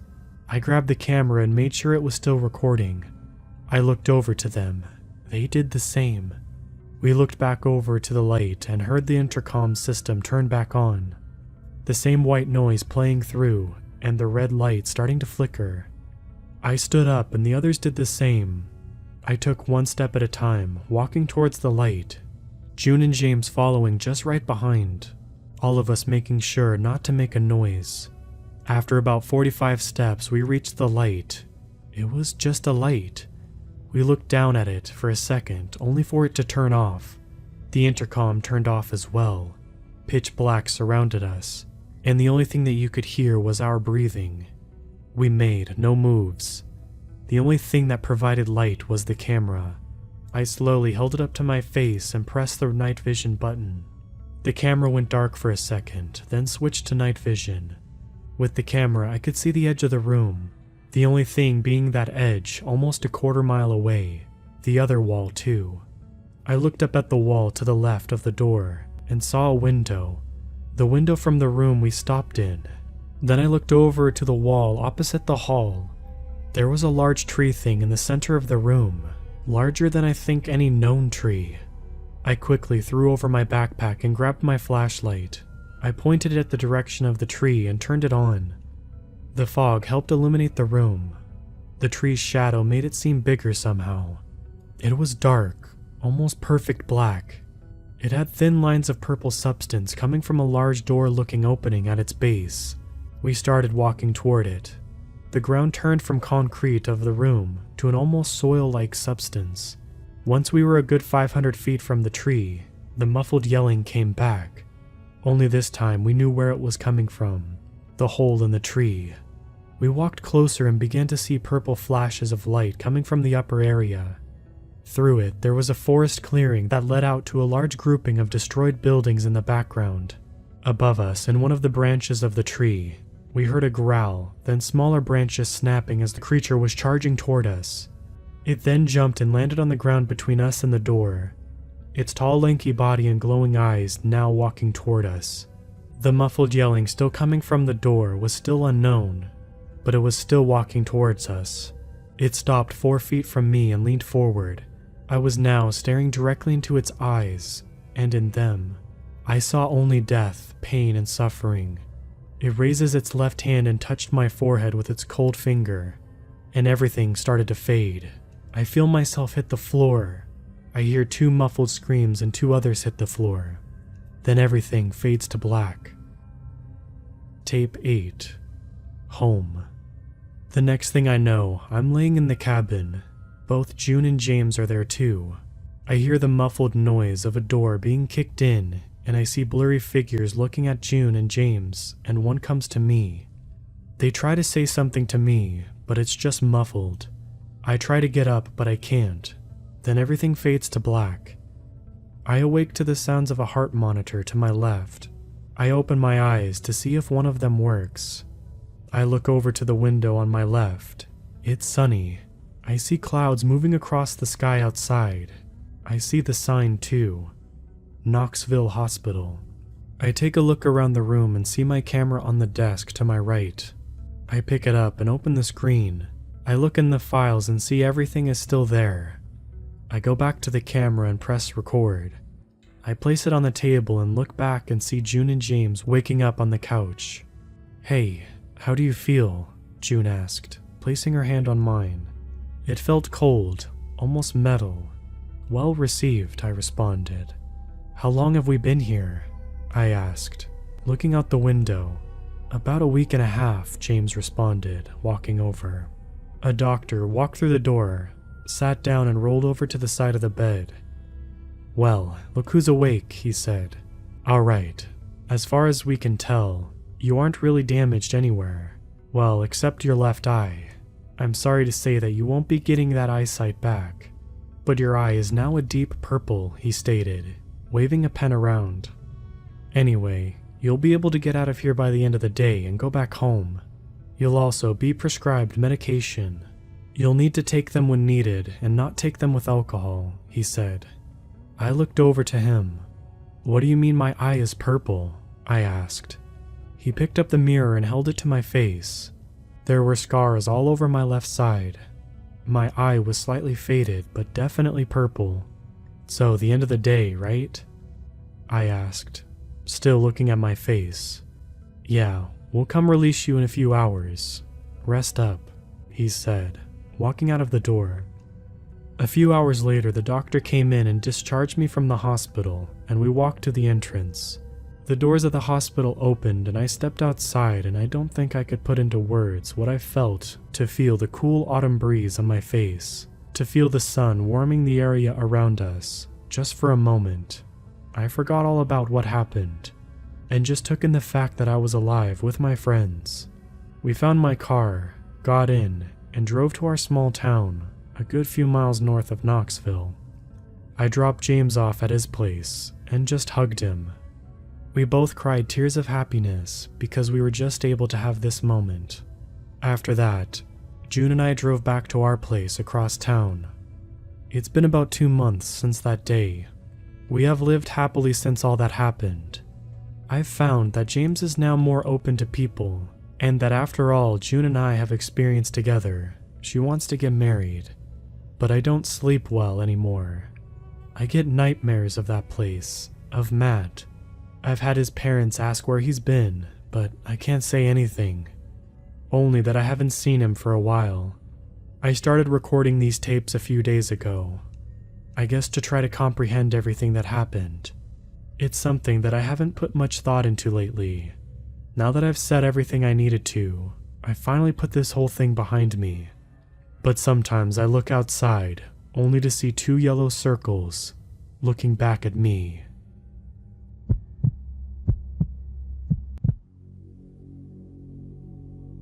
I hated campfire stories growing up. My parents made me go to summer camps where people who couldn't stand their kids ditched them.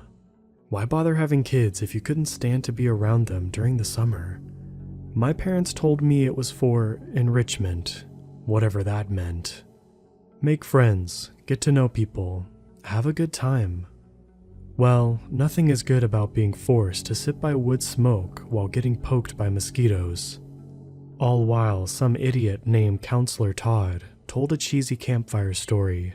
Worse was when cool Counselor Chadley accompanied on his guitar. Anyway, as I said, I hated these stories growing up. I always had really vivid dreams, along with an overactive imagination. Those stories that blurred the lines between reality and fiction made both go haywire, and my mind became trapped in a spiral of what-if scenarios. Always watching the shadows of the cabin walls as the moonlight made the branches stretch like fingers, feeling breath on my ear when it was just the AC. The groan of my bunkmate's bed springs was some horrible criminal dragging his sickle along the floor. I think the worst story that Todd ever told was about the deer woman. It was nothing like the Native American tales of shape-shifting women where men are lured away to be stomped by their hooves, or stories of transformation. No, Todd's deer woman was something much more scary. It was something like this woman was driving down a road close to camp and hit a deer. Upon impact, she went through the windshield and collided with the deer. When the police and ambulance arrived, they found the deer, the crushed car, and a set of red footprints leading off into the woods. They never found the woman. Legend says she still haunts the forest around the camp to this day. Todd said this to his terrified masses. The shadows playing over his face made him look demonic. After enduring 3 weeks of Todd's dramatics, I was over the spooky firelight trick. But the story freaked me out. I already detested the idea of driving. The very thought of driving alone some dark, winding road only to slam into a deer was terrifying. Then, mix that in with having my broken remains smashed with the deer? F that noise. The other stuff about the woman walking away to haunt the forest was obviously BS, though my fear of anything Servine in nature wasn't so sure. Don't judge me. Deer are freaky looking. And have you ever heard an elk bugle? Haunting. So, the story itself was playing on my imagination a little. Anything vaguely horn-like had my skin crawling, which my fellow campers thought was super hilarious. Then the night only got worse. It was already late.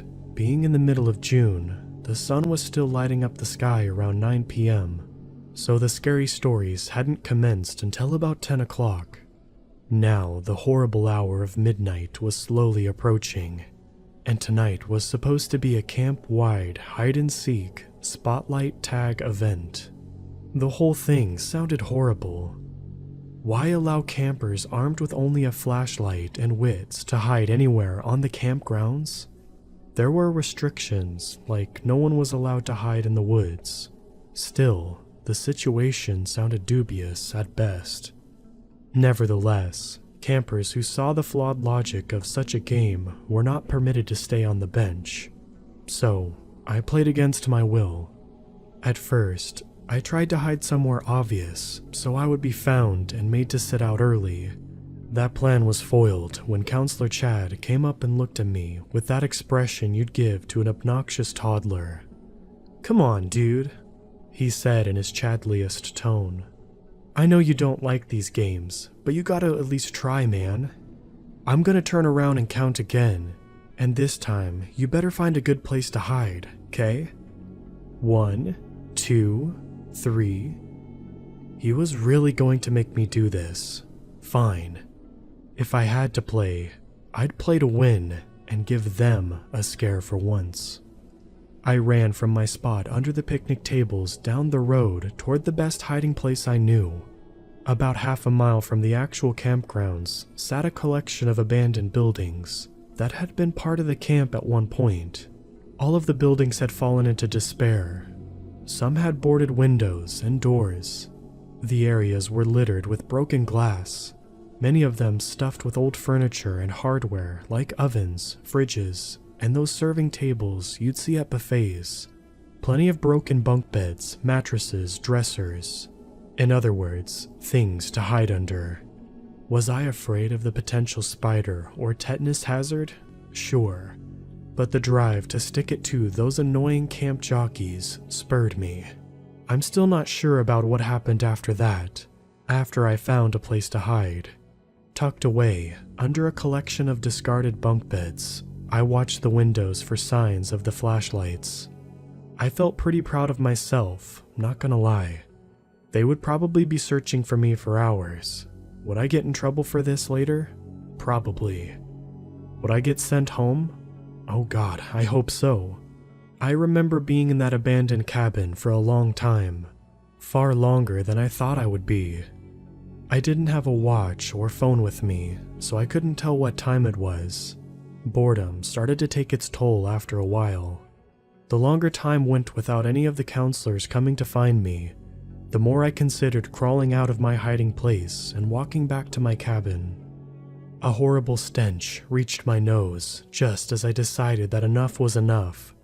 It was probably the worst thing I had ever smelled, and someone exploded a can of fart spray in my high school woodshop class last year, so that was saying something.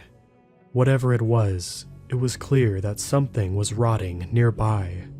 I hoped it wasn't anywhere close to my hiding place. You'd think I would have noticed sooner. But then I heard a sound of something walking. I say something and not someone because the rhythm was off. There was this kind of lopping, dragging noise. There were too many legs for a person, but it wasn't enough for an animal. Step, step, step, drag. Step, step, step, drag. The hairs on the back of my neck and arms stood up. A knot formed in my gut, and a little voice of self-preservation screamed that something wasn't right. The sound drew closer, the scent of rot growing more intense with each step. Then my ears caught the inhale and exhale of ragged breaths, as if whatever it was attempting to breathe through a wet towel. Something fell in heavy drops onto the ground, like someone was carrying a bucket of water and some of it was sloshing out. Then there was the buzzing of flies. As I stared out the window nearest my hiding place, I could see a black cloud swirling in the moonlight. Not long after, a shadowy figure stumbled into view. My mind whirled to place the jumble of shapes and forms into some kind of order. The thing appeared to be humanoid in the way it moved, but I saw a set of massive, deer-like antlers and a slender animal face sitting on top a long, twisted neck. S'more-flavored bile rose in my throat as my eyes picked out strips of hanging meat through the dirt-covered windows. As the thing lumbered to the cabin door, I forced myself to be still, forced my breathing to be silent, forced my bladder to not go in terror. The creature pushed the door open. Its dreadful, dull creak filled the air like the last groan of a wounded animal. Step, step, step, drag. Step, step, step, drag. It lurched and lumbered across the floor, carried by two broken humanoid legs and one deer leg trailing behind. The stench from earlier hit my nose with a force that nearly made my stomach revolt.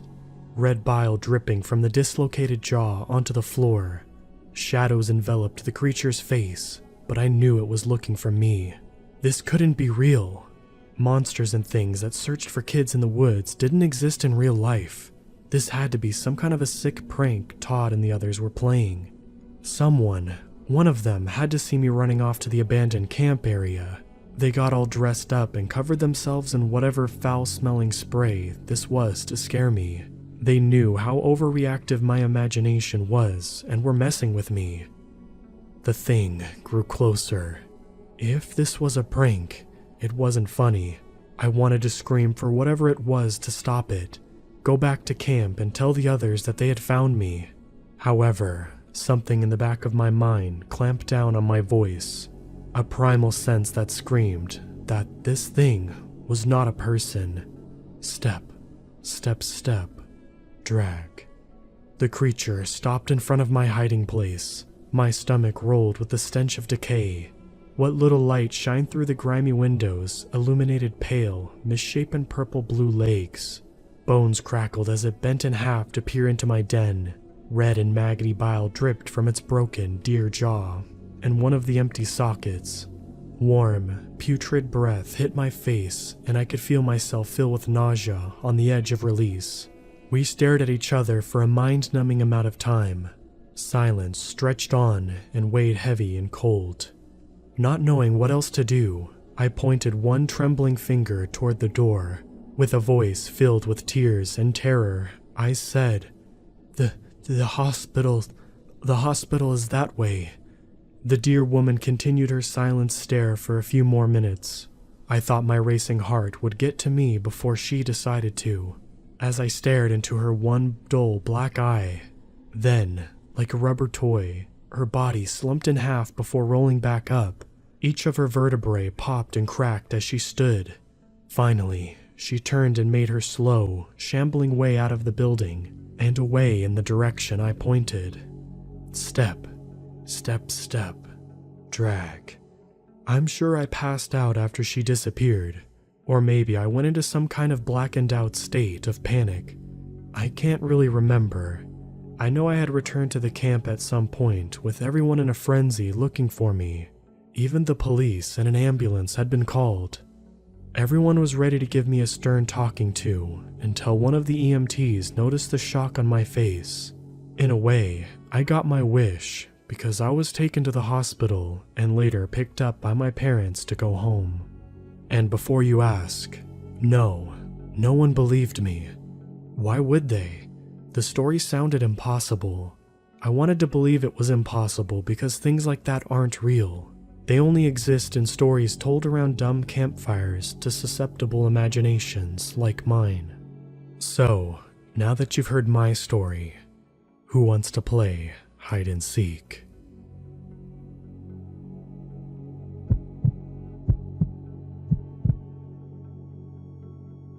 Bobby leaned his head against the cool glass counter. The gas station was empty. No one ever came down this way, and he doubted tonight would be any different. He often wondered why the hell he was here if only one customer showed up every third week. He did not wonder tonight. It was too damn hot. I should have called out sick, he muttered, rotating his head, making sure the skin never left the cold safety of the glass. The room spun around him. It was a dramatic and frankly goofy way of moving, but Bobby prided himself in finding little things to keep himself entertained. The thought of exposing himself to anything other than the cold counter was not entertaining. The security camera TV flashed by in one corner, the rows of cigarettes on the wall behind him, until finally the back wall of refrigerator doors. Even its cramped icy corridor would offer little relief in that hot, muggy air. Bobby slid off the counter and scanned the room. The shelves all sat with their products neatly organized. The coffee maker across the room blinked plainly, ready to brew for any would-be customer. There probably wouldn't be any. He stood and stretched, leaned over the counter to scan the parking lot. The gas station sat in the middle of acres of unplanted fields, with a single winding road separating the fields from a thick forest of pine. Bobby thought the fields were dried up and had never been told otherwise. He hadn't seen any farmers in all the years that he had worked here. It didn't bother him any. Most of the people who stopped in the gas station were locals who just happened to be at this end of town. Rarely did they ever come here by choice. Bobby sighed and checked his watch. He needed to pass the time, and the only thing that would help was to work. He wandered to the tiny storage closet to the left of the fridge doors and fished out a mop and a bucket. Cleaning the bathroom was rarely something he would ever volunteer for, but it would pass the time, and more importantly, it was cold in there. Bobby hooked his fingers around the "Out on Break" sign under the front counter and sauntered over to the front doors with it. A loud ringing echoed through the empty store when he pressed his foot on the doormat. The same bell would ring if someone stepped on the rug on the other side of the door too. Bobby rarely heard that bell. Should have called out today, he sighed to himself. Bobby hung up the sign and stared out into the quiet night. He wondered if there were any animals out there looking back at him from the woods. He pressed his forehead to the door and thought about all the things that he would rather be doing. It did nothing to help his current situation, but it was refreshing to think about all the things he could be doing when he eventually did have off. He rose, wiping the sweat from his forehead, and peered at the door glass. A wet, blurry smudge mark where he had leaned. Another job to make the time pass by. Bobby nodded to himself, grabbed the mop, and began wheeling the bucket towards the bathroom. As he sauntered towards the bathroom door, he missed the lone car speeding past into the dark distance like a bat out of hell. As Bobby propped the door open, he could not see the car wildly swerving across the center lane, over the trees. Lights had suddenly began to dot in the night sky, bigger than stars. No, closer than stars. They descended ever so gently, large groups of them converging toward the retreating vehicle. They were like paper lanterns dotting at the night sky. Lights began appearing in the forest in clumps. More lanterns.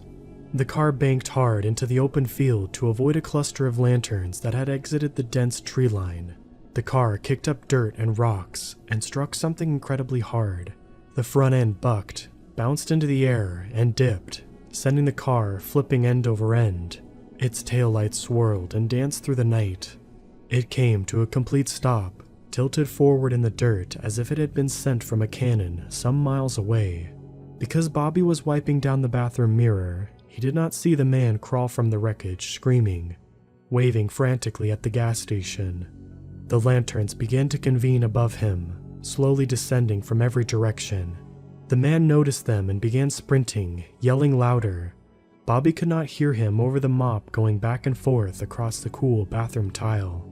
The lanterns froze in place. They surrounded the man now. Then, one by one, they broke the huddle in a mad dive. One got the man in the back, sending him rolling through the dirt. He flailed. The lanterns converged. One dove for his head, attaching itself, the light inside pulsing. The pulse slowed, dimmed, then gently warmed to its original brightness. Gently, it rose into the air, and the man with it. His weight seemed to make it difficult for the lantern, but his feet were no longer touching the ground. He jerked and spasmed. His arms rose, then fell weakly. His feet kicked, then dangled, levitating from it fully now.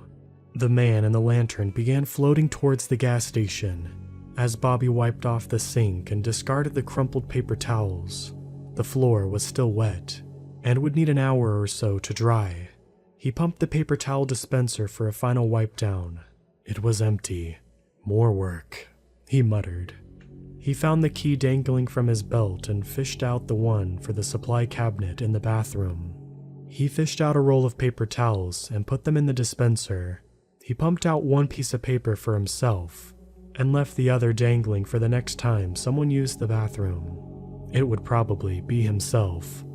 As he walked out of the bathroom, a loud thud echoed on the ceiling above him. He jumped. Something was on the roof. A group of somethings, by the sound of it. They were moving over the freezer section at the back of the store. Raccoons. It happened last year too. A group of raccoons had come out from the forest and tried climbing in through the vents to get away from the heat. One had succeeded and needed to be fished out with a net by the local PD. Bobby leaned the mop against the wall between the closet and the refrigerator doors. Inside the closet, he retrieved a broom and walked over to where he had heard the thud. He scraped the handle across the ceiling and banged the vent a few times. He had done this ever since the raccoon had gotten stuck, whenever he heard rustling above the freezers. It must have worked too, because no raccoon had ever gotten stuck again.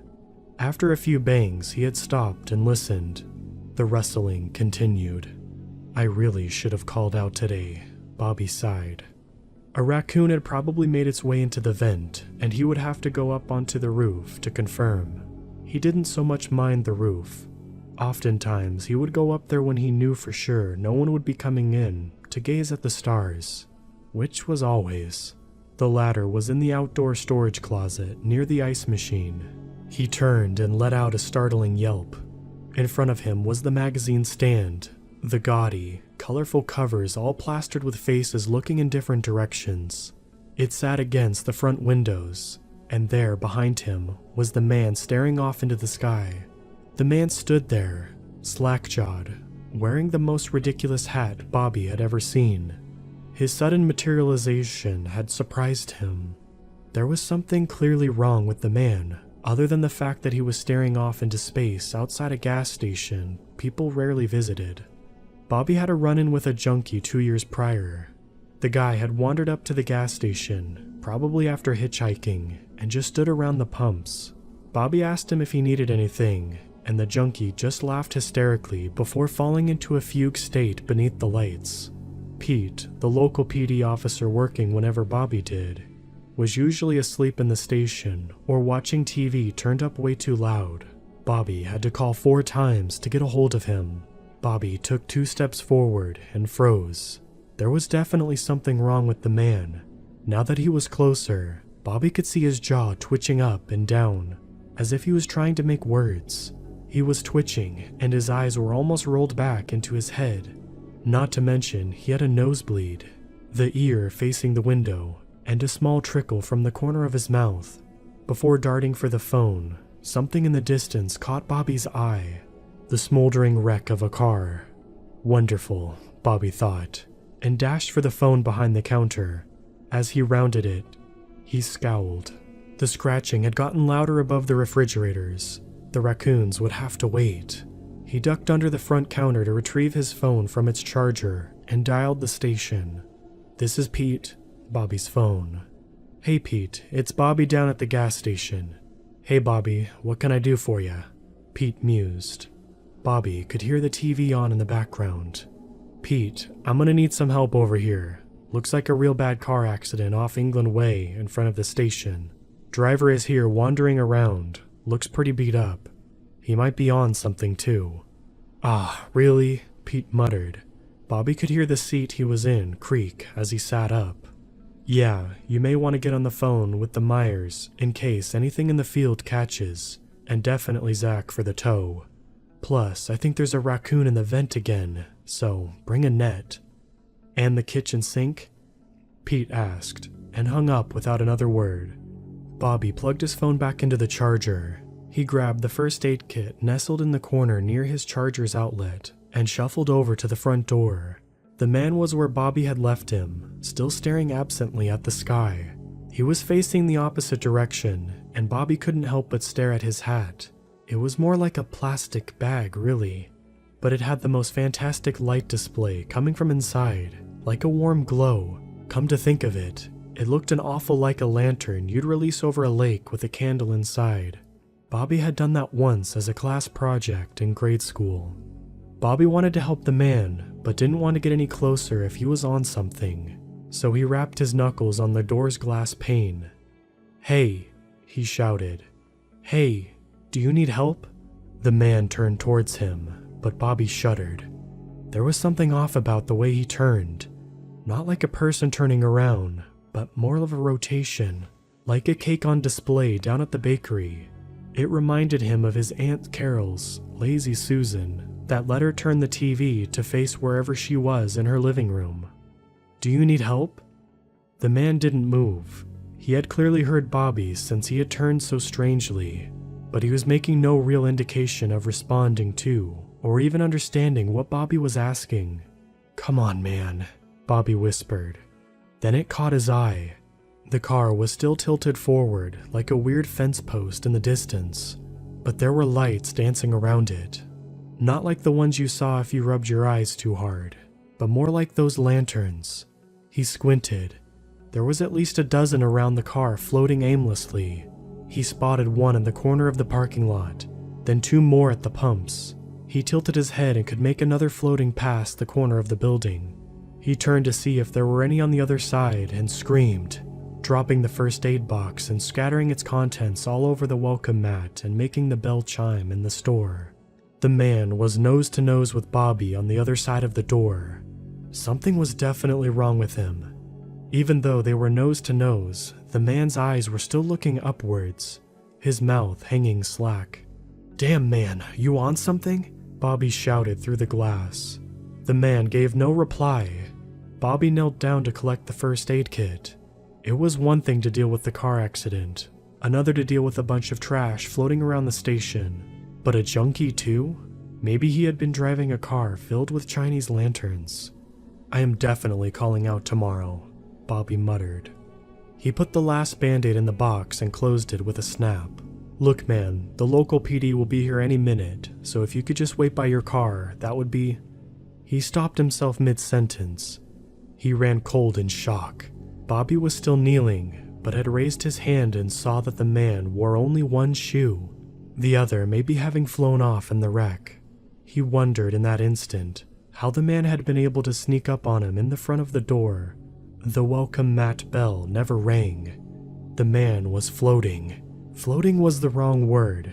His feet had barely lifted off the ground and were dangling, twitching every so often. Bobby forced himself to look up. He could see now that the man was floating mid-air. His arms turned slightly red.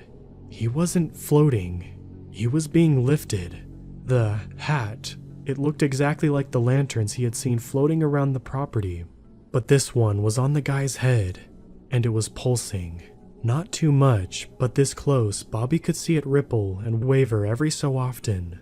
What he originally had thought, streamers hanging from a goofy hat, seemed to grip the man's skin and pull it upwards, some reaching nonchalantly in random directions. The man was being lifted by the lantern. Bobby noticed the man's neck muscles stretch from the weight of himself.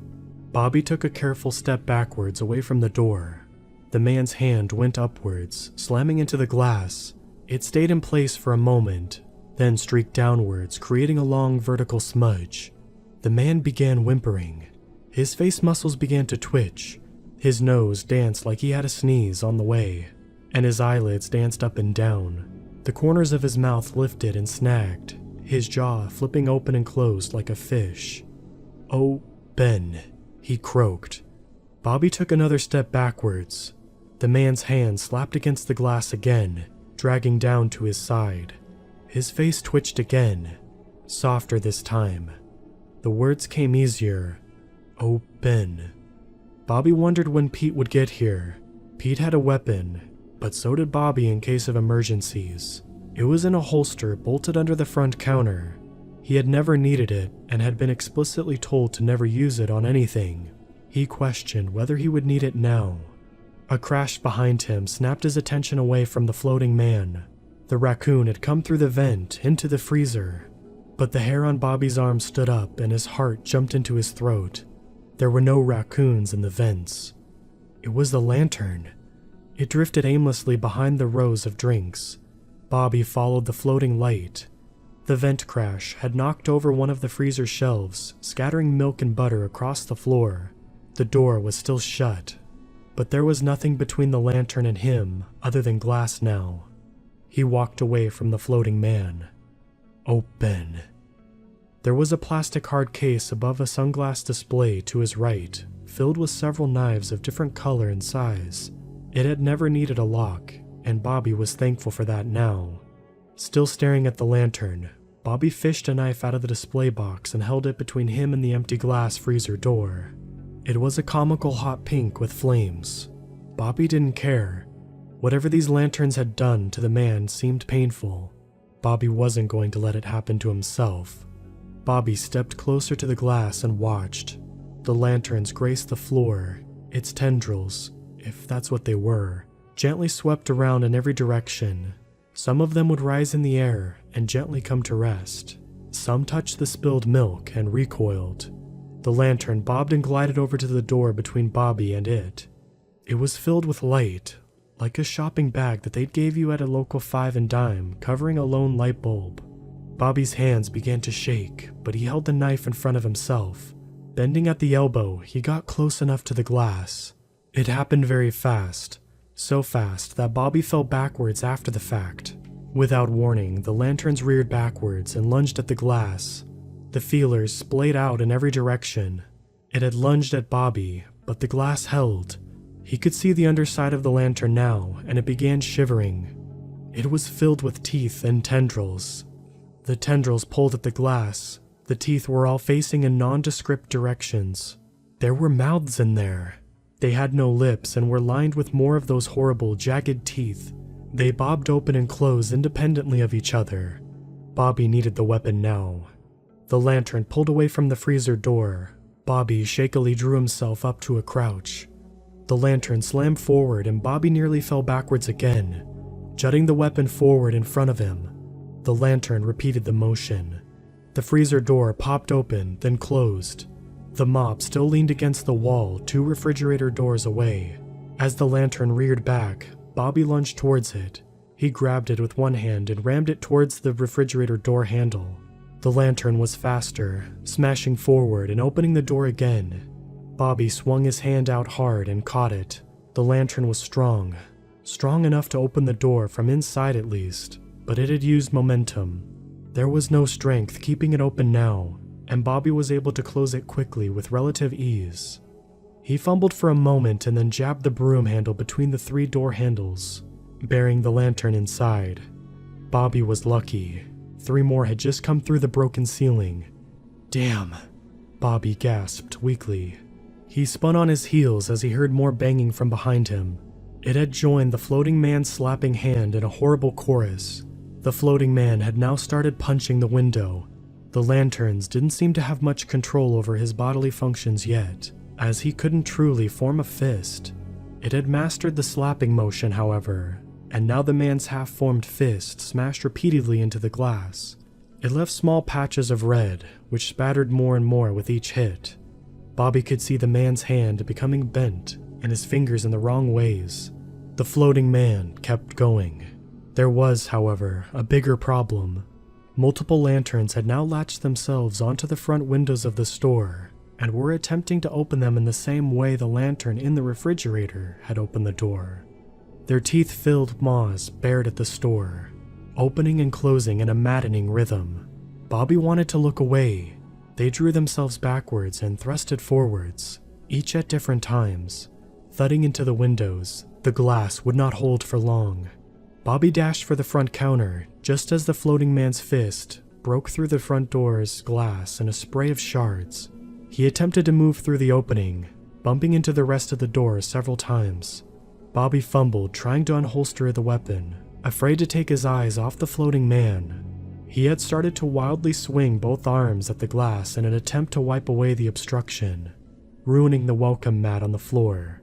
He was making progress. So were the other lanterns. The front window panes now bulged horribly inwards in numerous places.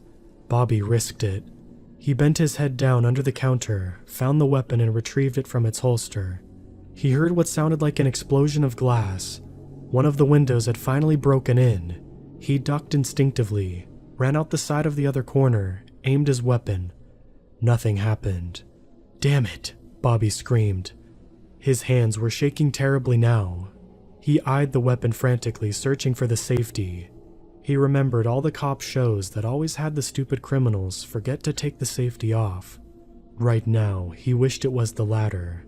The lanterns which had shattered the window were thankfully still stuck on it, but 3 more were slowly floating through the wide gap.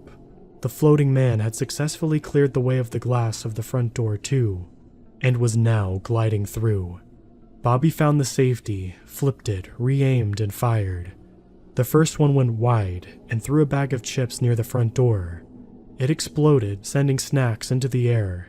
It kicked harder than Bobby had imagined it would. He replanted his feet, took aim again, and fired off 3 more. The first got the floating man.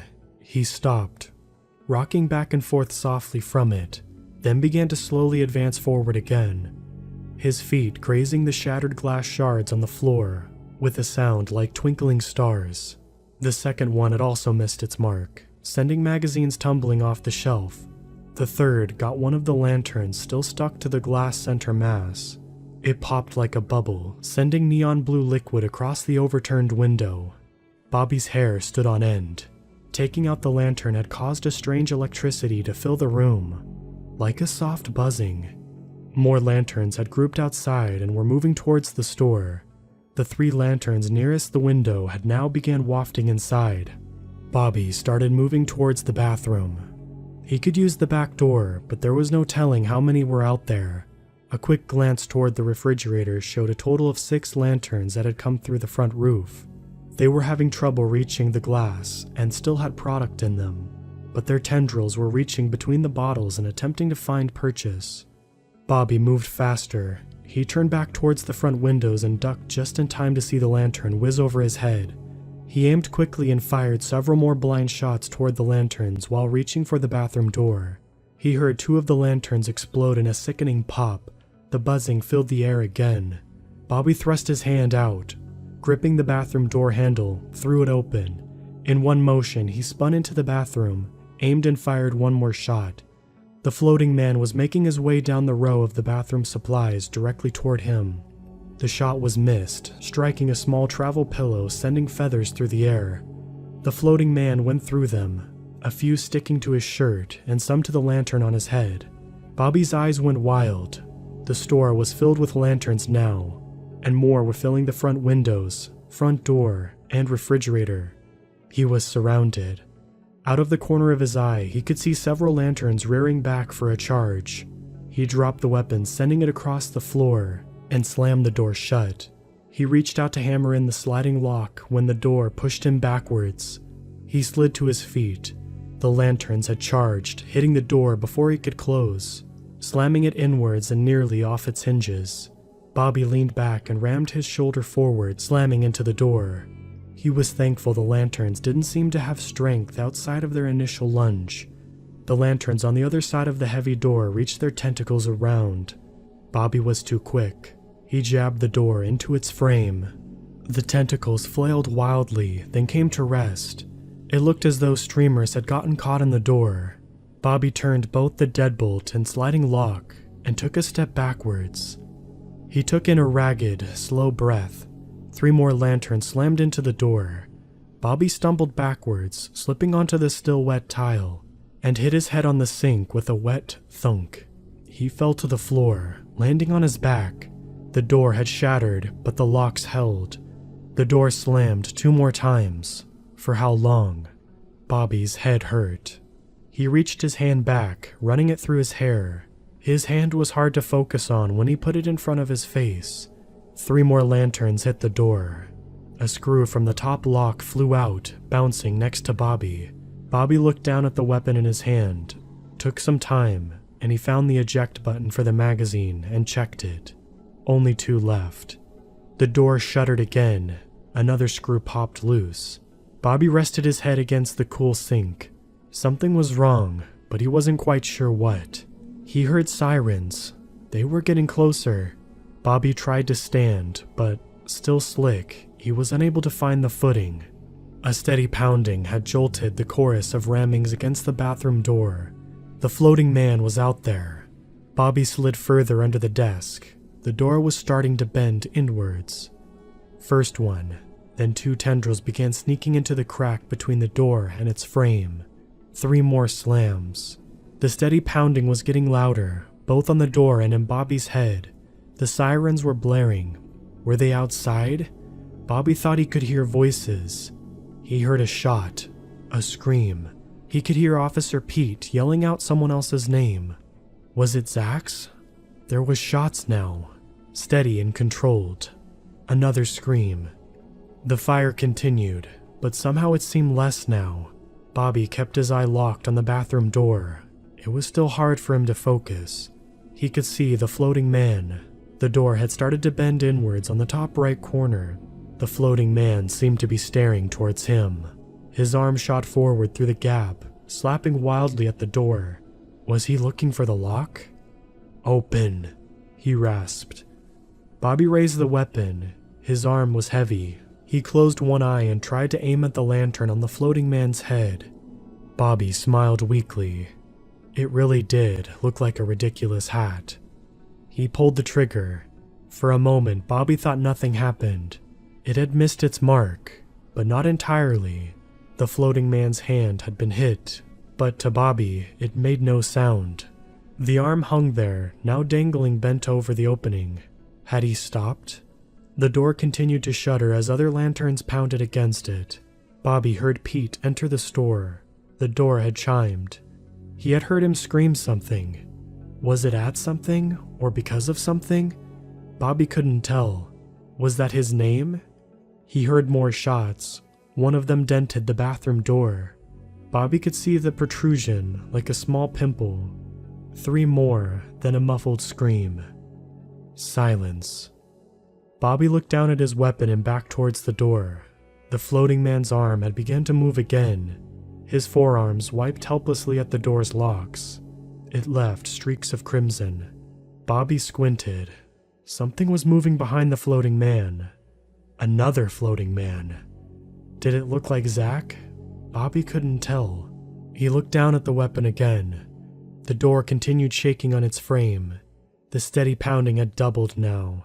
The thunderous slams of individual lanterns peppered the air in the chaotic chorus of noise. The top lock shot out with the last screw. The deadbolt was holding, but the door had begun to bend inwards at a faster rate, both above and below the bolt now. He had no way out. The lanterns outside had doubled before he had gotten into the bathroom. How many were there now? His help had come. It had gone. Bobby did not want to be a lantern's puppet like the floating man, probably like Zach now. Also Pete. He could see the additional floating men behind the one missing his hand. It was like they were in line waiting for the bathroom. They were in line waiting for him. I should have called out of work, Bobby chuckled.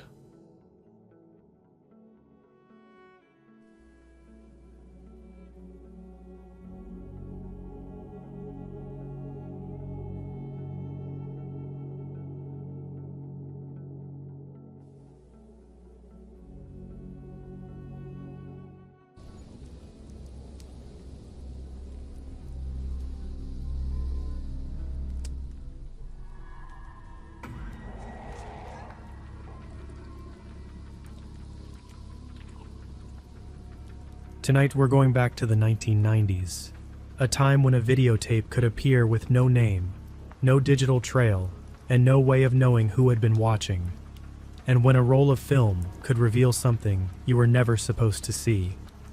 Our first story begins after closing time at a Blockbuster, when 2 employees discover a tape that doesn't belong to the store, and when they press play, they find footage of themselves. And in the second story, inside a 1-hour photo lab, a technician notices that one customer keeps ordering double prints of strangers, houses, and darkened doorways, until one of the photographs points directly back at him. Before we begin, please take a moment to like the video, subscribe to the channel, and turn on notifications so you don't miss an episode. If you like listening on the go or for sleep, you can also follow the podcast on Spotify, Apple Podcasts, or wherever you get your podcasts. And while you're there, leaving a rating or review really helps the show. Now, turn down the lights, put on your headphones, and welcome to Scary Stories from the 1990s.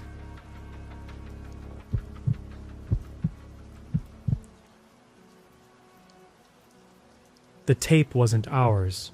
I knew that before I pressed play, because somebody had peeled off the Blockbuster label and stuck it back on crooked. That's the detail I always start with when I tell this story. Which is almost never, because for a long time, the only people who knew the whole thing were me, a girl named Kelly, a detective with the Richardson Police Department, and a man who is still, as far as I know, in a Texas prison. But I'm in my late 40s now. The store has been a mattress outlet, and then a vape shop, and is currently nothing. And last month my daughter asked me why I won't let anything with a return slot face the street at our house. So here it is. All of it, in order, the way it happened in the summer and fall of 1997, when I was 19 years old and the assistant manager of a Blockbuster Video in Richardson, Texas. The store sat in a strip center off Plano Road, close enough to Richardson Square Mall that we caught the movie crowd coming and going, and close enough to Central Expressway that Friday nights ran the whole crew ragged. If you were alive and renting movies in 1997, you know exactly what the inside of that store looked like without me telling you. because every one of them looked the same. Blue carpet with the ticket pattern, yellow shelf tags, new releases running the entire back wall, faced out boxes, 7 copies of everything, the neighborhood favorites section by the door, a wire dump bin of previously viewed tapes for sale at $9.99, the candy racks, the microwave popcorn, the cardboard standee for whatever was coming next month, and behind the counter, out of sight below the register line, the machinery that actually ran the place. 2 industrial tape rewinders, a bin of returns waiting to be checked in, and a 14-inch television with a VCR that we used to test tapes when a customer swore the movie they rented was damaged, and it was never once actually damaged. I'd worked there since the store opened, and I'd been assistant manager since March, which at 19 meant I closed 5 nights a week and got paid $5.85 an hour to be legally responsible for a cash drawer. I was saving for tuition at Richland College and living at home with my mother and my little sister Beth, who was 13 that year. I'm telling you where I lived and who I lived with now, up front, because it matters later, and I want you to already care. The store manager was a man named Wade, mid-30s, who had come over from managing a Chief Auto Parts and ran the store off a clipboard. Wade wasn't a bad guy. I want to be fair to Wade, even after everything, because the way he handled what happened wasn't evil, it was just small. He was a man whose whole professional instinct was that any problem in the building was a customer service problem, and some problems are not customer service problems.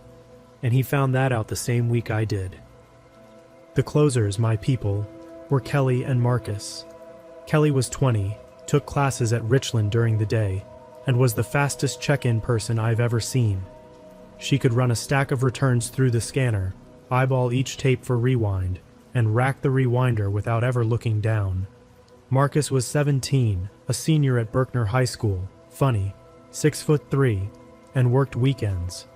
Most closing nights it was 2 of us. State-of-the-art crew, 1997. I want to spend a minute on the routine because everything that happened grew out of the routine, and because there are people reading this who never lived it. A video store ran on a loop. Tapes went out, tapes came back, tapes went out again. The front door had a return slot cut into it, steel flap, with a padded bin on the inside, and that slot never stopped. People fed it on their way to work at 6 in the morning. People fed it at 2 a.m. on their way home from wherever. When you were closing alone in a quiet store, the sound of the flap banging and a tape hitting the bin would make you jump every single time. And then you'd laugh at yourself, and that was just the job. You checked the returns in against the account. You looked at the late date, and you had the late fee conversation, which in 1997 was the single most contested transaction in American retail. $3.50 per tape per day. I've been screamed at over $3.50 by men in business suits. I've had a woman throw a copy of The First Wives Club at my chest. None of it meant anything. It was noise, and the loop ran underneath it, out and back, and every tape got rewound and every tape went back on the wall. 2 more pieces of the store you need, and then I'll get to the tape. The first is the mirrors. Our store had 6 convex security mirrors mounted where the walls met the ceiling. The big fisheye kind, angled so that a person standing at the register could see down every aisle without leaving the counter. We had them because our camera system was a lie. There was a camera housing over the door and another over the back corner, and neither one had ever had a working camera in it. The franchise owner had bought the housings and skipped the rest. And Wade told me that with a straight face during my first week. Told me the housings did the psychological work, and the mirrors did the real work. Shrinkage was candy, and Nintendo 64 cartridges mostly. Kids working in pairs, and you learned to read those mirrors without thinking about it. You learned the shape of a person who was shopping, and the shape of a person who was waiting for you to look away. I got good at the mirrors. I didn't know yet that I was in training. The second is the schedule. The week's shift schedule was handwritten on a photocopied grid and taped to the wall of the break room. And a second copy, and this is the one that I think about, was taped facing outward in the little office window behind the counter, where any customer standing at the register could read it if they wanted to. First names and shift times, Monday through Sunday, in Wade's block printing. Nobody thought anything of it. It was 1997. The whole world was taped up facing outward back then, and nobody imagined anything was ever going to read it. The tape came in on a Tuesday night in the middle of July. I know it was a Tuesday because Tuesdays were truck day. New releases came in Tuesday. And that July, every truck was heavy because Ransom had just hit video, and we had a wall of it. Mel Gibson, 40-some copies, and we still had a waiting list. It rented so hard that copies of Ransom barely touched the shelf. They came through the slot, got checked in, got rewound, and went straight back out the door in somebody else's hand.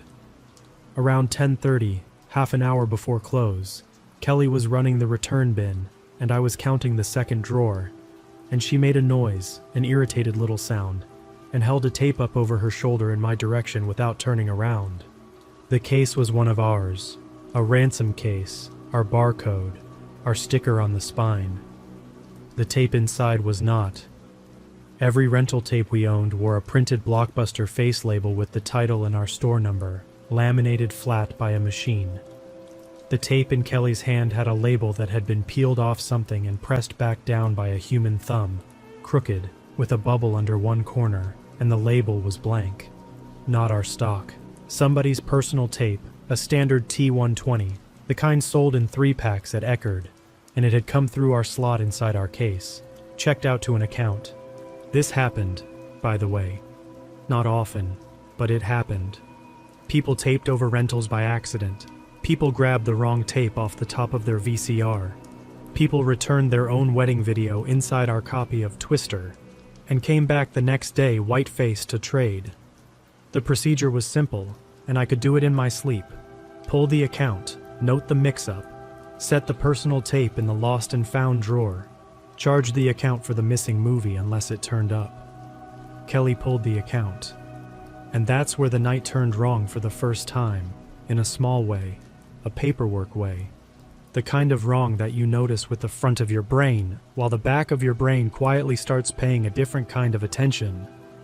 The account the case was checked out to had returned their copy of Ransom 4 days earlier. Tape and case, complete, checked in by Marcus, rented back out twice since. Which meant the case in Kelly's hand was a second case. Same title, our label format, our store number, that didn't exist in our inventory. Somebody hadn't accidentally returned the wrong tape. Somebody had manufactured one of our cases, or duplicated our spine sticker closely enough to pass in a padded bin at night, put their own tape inside it, and fed it through the slot on purpose, addressed in effect to whoever opened it. I didn't assemble all of that on the spot. On the spot, Kelly and I stood there turning the case over under the counter light, saying the kinds of things you say.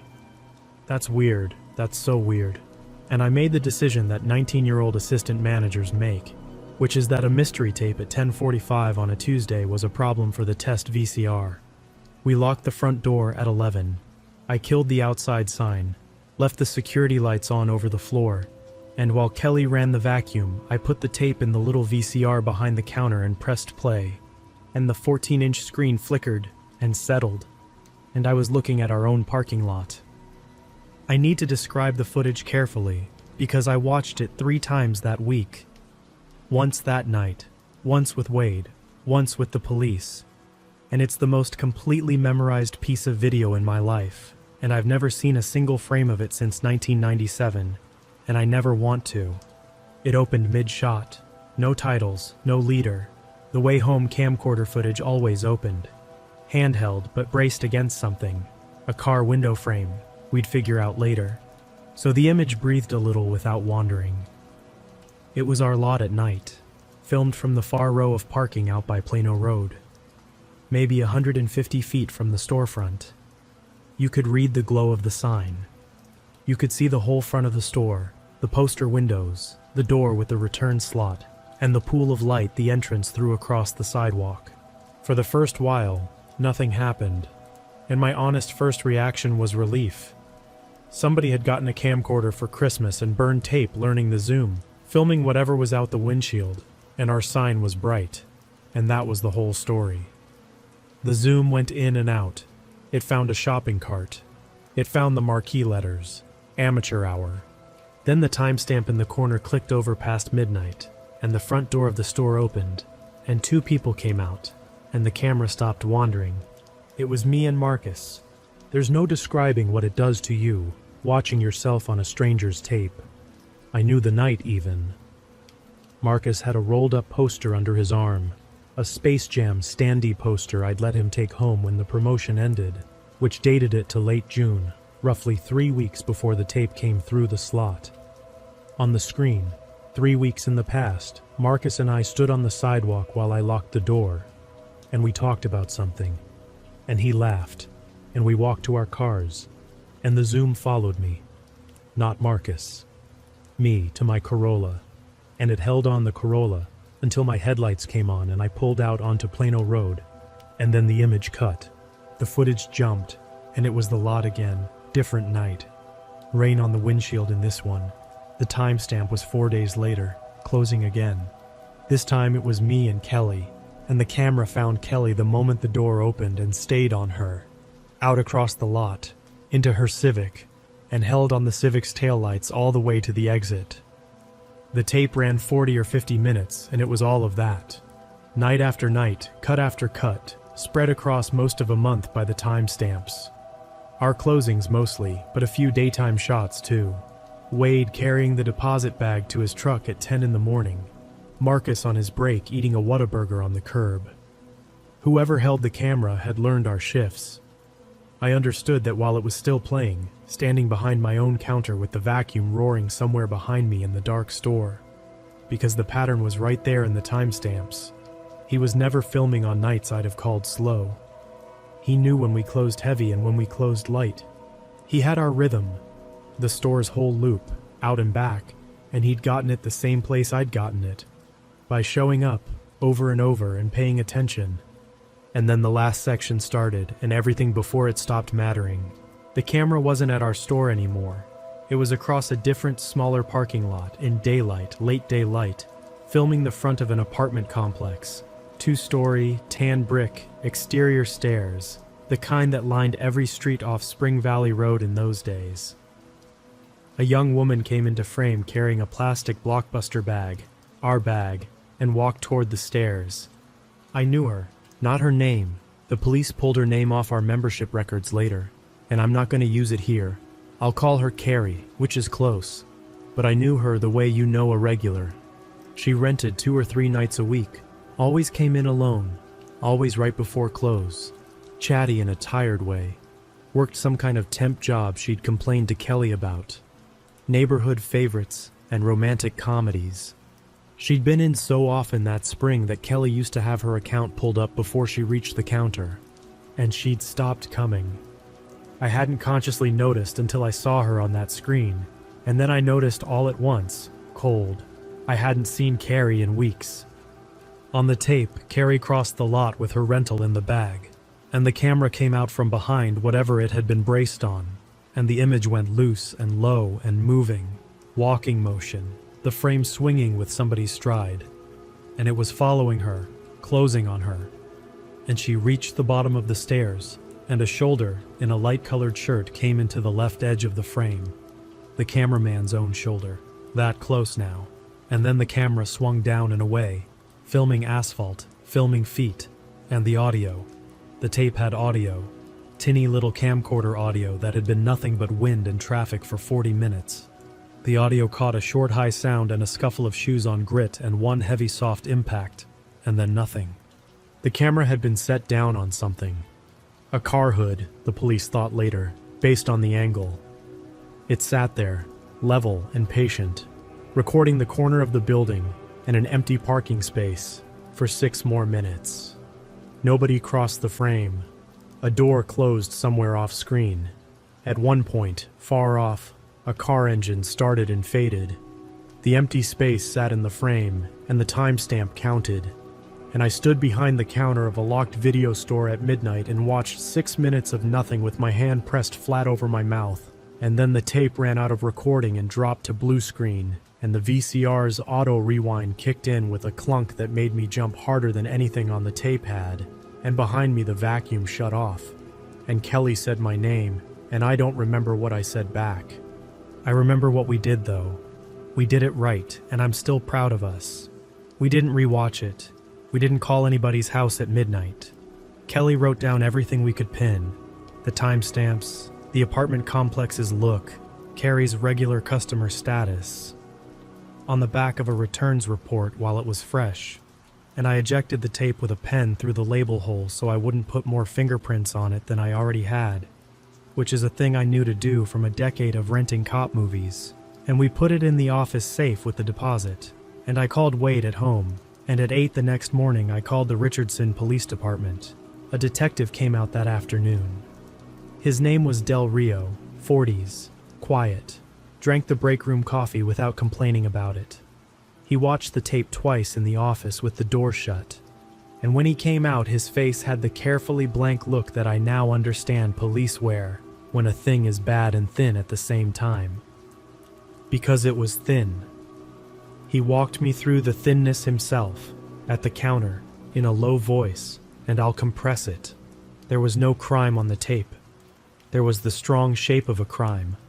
A followed woman, an off-screen struggle, 6 minutes of empty asphalt. But no face, no plate, no name, and no victim. He'd have someone identify the complex from the footage and knock on doors. He asked for whatever we had on the regular customer who matched the woman, and we pulled Carrie's account. Her rentals had stopped cold on a Tuesday 5 weeks earlier, mid-membership. 3 tapes returned on time, and then silence, and the phone number on the account rang to a disconnected line. That put weight on it. But, and he was straight with me, which I appreciated later even though I hated it at the time. A single woman letting an apartment go and moving on with no forwarding was, in his words, most of the missing person calls he ever took. And none of the district's open cases matched her, because nobody had ever reported her missing. Same song as the tape. The strong shape of something, and nothing you could book. He took the tape, the manufactured case, and our lost and found log. And he gave me a card, and he told me to call if the account holder came in, or if anybody came asking about a lost tape. He said that last part looking at me steadily, and I understood that Detective Del Rio had already worked out the thing I'd only half worked out, which is that the tape hadn't come through our slot by mistake, and mistakes were therefore not what we should be waiting for. Wade's reaction was Wade. He was rattled. He'd watched it, and it got to him. But by the next staff meeting the rattled had set into management. He gathered the closers in the break room and told us the matter was with the police.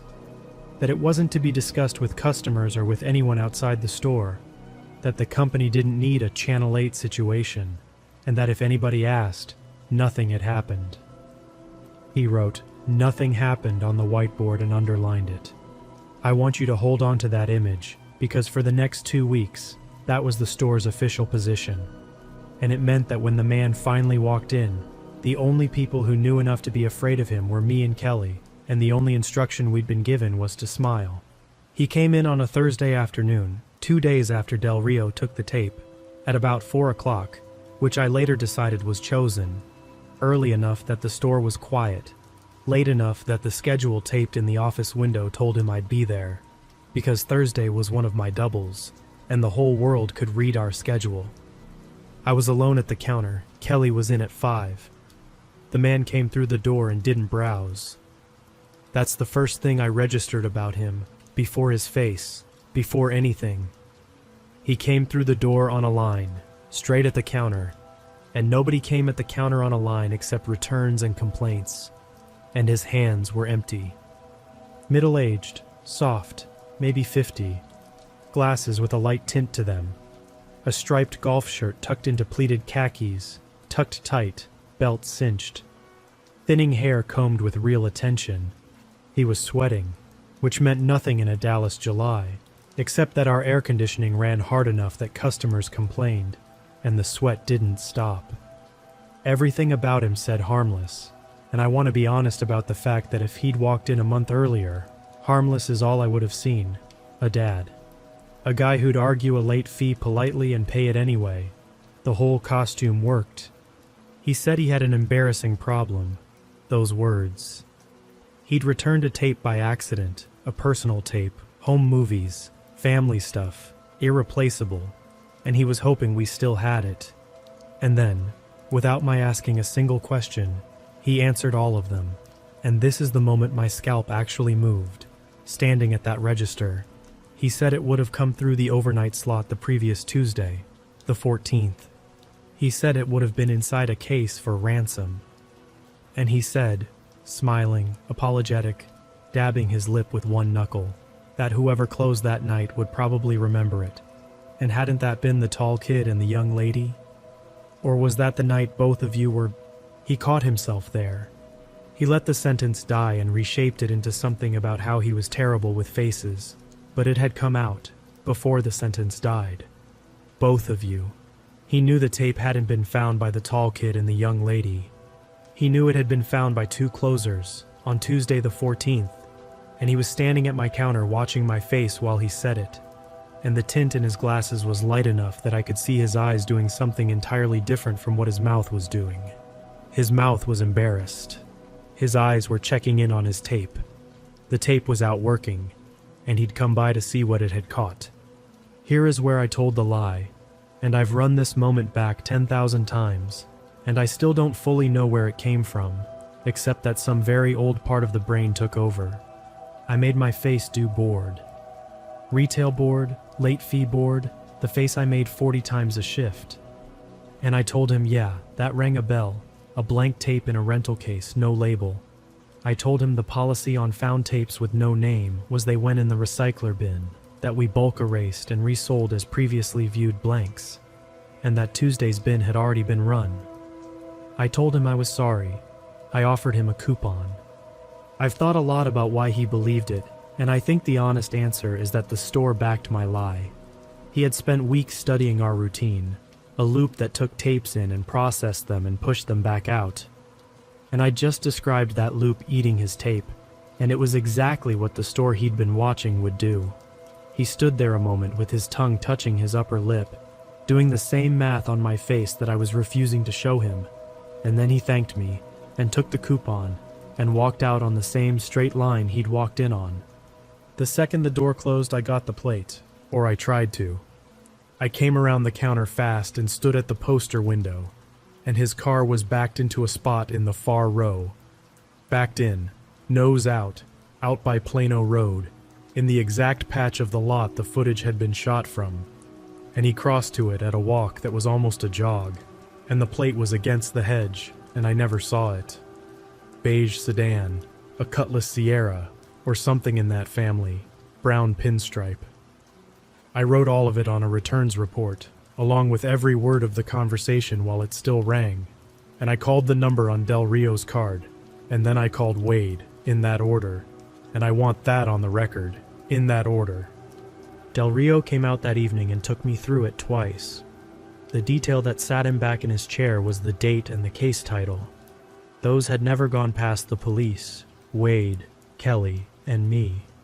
When I got to my lie about the bulk eraser, he stopped writing and looked at me for a second, and said that was quick thinking, and then said quietly that it also meant something I needed to hear plainly. As far as that man now knew, the only living record of what was on that tape was the memory of the employees who'd watched it. He asked me who'd closed on the 14th. He wrote Kelly's name and mine, and drew a box around them, and I watched him do it. Wade's response was to ask whether the man had been rude to me. I wish I could tell you the police swept in behind that, but the next 3 weeks were the slow part, the grinding part, and everything happened in inches. Del Rio worked it. I know he did, because he called the store with follow-ups. The apartment complex from the footage had been identified off Spring Valley, and a unit there had been let go by a young woman matching Carrie in early June, rent abandoned, no forwarding. Her temp agency had marked her a no-show the same week. She now existed as a person of concern with no family anyone could locate fast, which meant it all still hung in that gray zone where a grown woman is allowed to vanish on purpose. The beige sedan in my description matched nothing usable. The manufactured case had been wiped clean, and our own prints were all over the tape. He told me they'd stepped up patrol passes on the shopping center at close. I did start seeing the cruiser some nights, sliding through the lot around 11, some nights. And in those same 3 weeks, the man closed in on me by inches, and I can lay the inches out in order. First it was the phone, store phone, evenings, starting maybe 5 days after the counter conversation. The voice was his, soft, apologetic, unhurried, and the calls weren't thing. That was the genius of them. Is this the Blockbuster on Plano Road? What time do you close tonight? Do you have ransom in? And then, folded into the middle, every time, is the assistant manager working tonight? The young man, I don't recall his name. The first time, Marcus answered and told him my schedule for the week because a customer asked and that was the job. After that I briefed the crew. Nobody's schedule goes out over the phone. Take a name and number. The man never left one. Kelly noticed the background before I did. The calls had traffic in them, wind on the mouthpiece, sometimes the bong of a passing car over a driveway hose. Payphones. Different ones. There was a payphone bank outside the Tom Thumb up Plano Road and another at the Texaco by the highway. And to this day, I can't walk past the ghost of where a payphone used to be without hearing that voice asking what time we closed. Then it was closing time itself. He stopped coming inside, never came inside again, in fact, not once after the coupon. But he began to be adjacent at 11 o'clock. The beige sedan, nose out, far row, twice in 1 week. Once across the street entirely, in the mall's satellite lot, which I only spotted because I'd started standing at the poster window with the lights off before walking out, studying the dark lot through the glass, a 19-year-old learning counter-surveillance out of pure animal need. I called the patrol number both times. Both times the lot was empty by the time the cruiser swung through. He knew their rhythm too. Of course he did. Rhythm was the whole thing he was. I stopped letting Kelly walk out alone. We left in a pair every night. Engines started in a pair, and she followed my car to the light at Beltline before we split. And we never talked about the fact that we'd invented a procedure. We just did it, the way you put your seatbelt on. And then, on a Tuesday in the middle of August, Tuesdays again, I think the day was part of his joke, the flap on the return slot banged at some dead hour of the night, and when Marcus ran the morning bin, there was a second personal tape in it. No rental case at all this time. No pretense of a mix-up. A bare T120 with a peeled, restuck blank label, crooked, with a bubble under one corner, sitting in the padded bin on top of somebody's copy of Jerry Maguire. Marcus, God bless him, followed the new procedure and didn't touch it past gloves. He called me. I called Del Rio, and this time I didn't press play. The police watched it first, and Del Rio brought it back to the store that evening and sat me down in the office and told me what was on it, in a voice I hadn't heard him use before. And then, because I insisted, and I did have to insist, he let me see enough of it to confirm what he needed confirmed. It was my street. It was my mother's house, filmed in morning light from a parked car's window. The brick, the live oak, my Corolla in the driveway with the sun coming up behind it. It was our garbage cans out on a Thursday, which is trash day on my street, which meant more than one morning. And it was the corner 2 houses down, where the RISD bus stopped at 7:40 a.m., and it was a small knot of middle schoolers with backpacks, and the Zoom went in, past the other kids, past all of them, and found my sister, and held Beth. 13 years old, backpack on both shoulders, holding a folder against her chest, waiting for the bus, on a stranger's tape, in a store's back office, in a detective's hands. The tape ran 4 minutes and it said one thing. It was an answer to my lie, mailed through the same slot the lie had been built to protect. I'd told him the machine ate his tape and nothing came of it. And here was his reply, patient and unsigned. I know it didn't. I know you watched it. I know where you sleep. I know who you love. And I know what time the bus comes. Del Rio put a car on my street the next morning, and the morning after that, and Beth got walked to the bus stop by our mother for reasons my mother was only half told, and I aged about a decade in a week. And I want to mark this point in the story clearly, because everything to here had happened to the store, to the routine, to the crew. This was the moment it became mine. Whatever he'd done to Carrie had started exactly this way, with him, unseen, learning the rhythm of a life. And I was now somewhere in the middle of that same process, and the only two facts in my favor were that I knew it was happening, and that he didn't know I knew he'd told me so himself, at a counter in a striped golf shirt. Or was that the night both of you, two closers? He'd known, that first Thursday, exactly who had seen his work.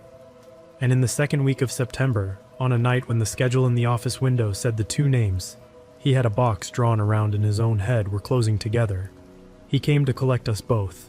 But before I tell you about that night, I have to tell you about the 3 weeks in front of it, because the 3 weeks were their own kind of bad. And skipping them would make this sound faster and cleaner than it was. Nothing about it was fast or clean. It was 20-some days of an ordinary life with something wrong running underneath it. And I've come to believe that's the true shape of these stories.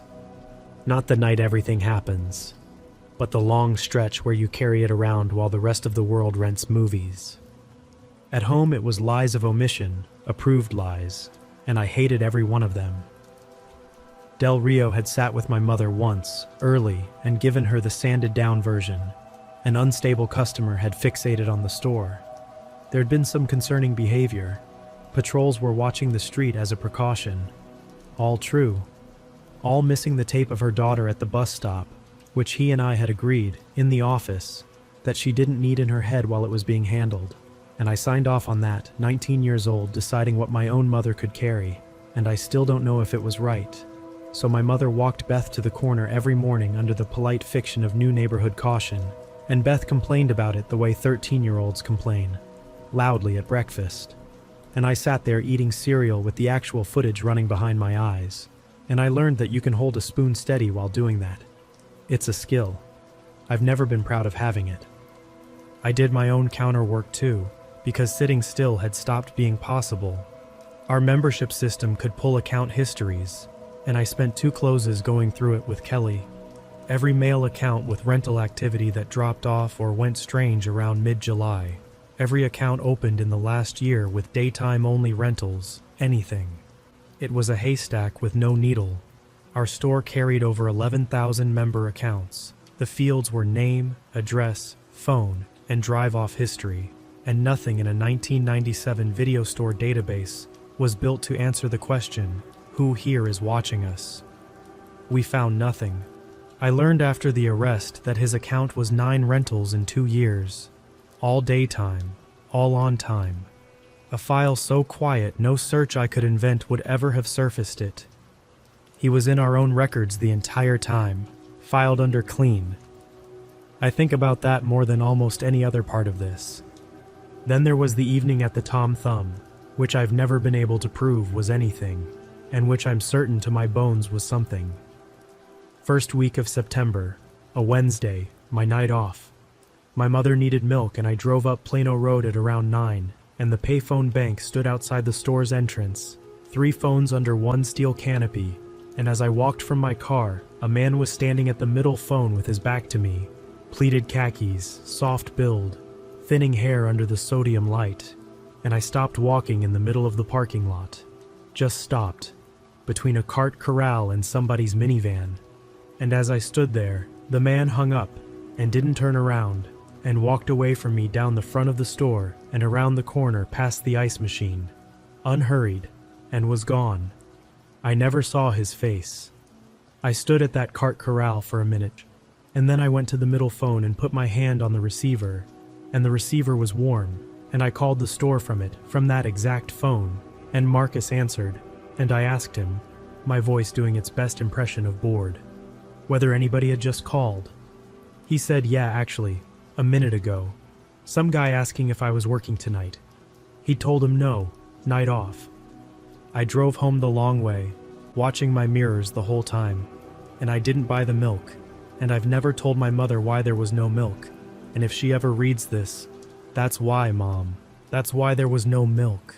The last thing from those weeks is the schedule, and I want it on the record because it's the one fight I lost that mattered. After the Beth tape, I asked Wade to take the shift schedule out of the office window, the outward-facing copy, the one any customer could read. I laid out the reasoning in one sentence. The man knew our shifts, and this was where our shifts were printed. Wade heard me out, and then he explained, not unkindly, that the window schedule was how the whole crew checked their hours, that moving it would confuse everybody, and that we shouldn't reorganize the store around one weirdo. He said the police had it handled. He said, and he tapped the whiteboard when he said it, that the main thing was that we all stayed calm and professional. So the schedule stayed in the window, facing out, in Wade's block printing, first names and shift times, Monday through Sunday. And in the second week of September it said, for Thursday, in letters a man in the parking lot could have read through binoculars and photocopied at his leisure. And did. The trunk inventory proved he did. 2 names, 10 to close. Mine and Kelly's. It was Thursday, September 18th, 1997. And I can tell you the date without looking anything up because it's on the arrest report. And I've read the arrest report more times than I've read anything else ever printed. It was me and Kelly, 10 to close. An ordinary hard Thursday. New release turnover. A birthday party's worth of kids in the Nintendo aisle at 8. A man who wanted to fight about a rewind fee on Star Trek First Contact at 9. Marcus had asked off for a football game. Wade had left at 6. By 10:15 the store had gone into its late shift shape, 3 or 4 browsers drifting the aisles, the ceiling speakers playing the promo loop, Kelly running returns, me facing the new release wall, which means walking the back wall pulling every box flush to the shelf edge, a job I'd done so many thousands of times that I could do it in the dark. Hold that thought. I didn't know it at 10:40. What happened at 10:40 is that the phone rang once, a half ring, chopped off, and Kelly picked it up and got nothing and hung up, and we traded a look, because the payphone calls had trained us both to hate the phone. And then a customer needed her, and the moment passed. At 10:55 I called our own second line from the register phone to check the time clock modem, a nightly chore, and the line was dead. Both lines. No dial tone, no static, nothing. Dead plastic against my ear, and I stood there holding it and looking out the poster windows at the parking lot, and the parking lot looked different. The way an ordinary place looks when one new piece of information has just changed every single thing it contains. I know now, from the report, what had happened outside.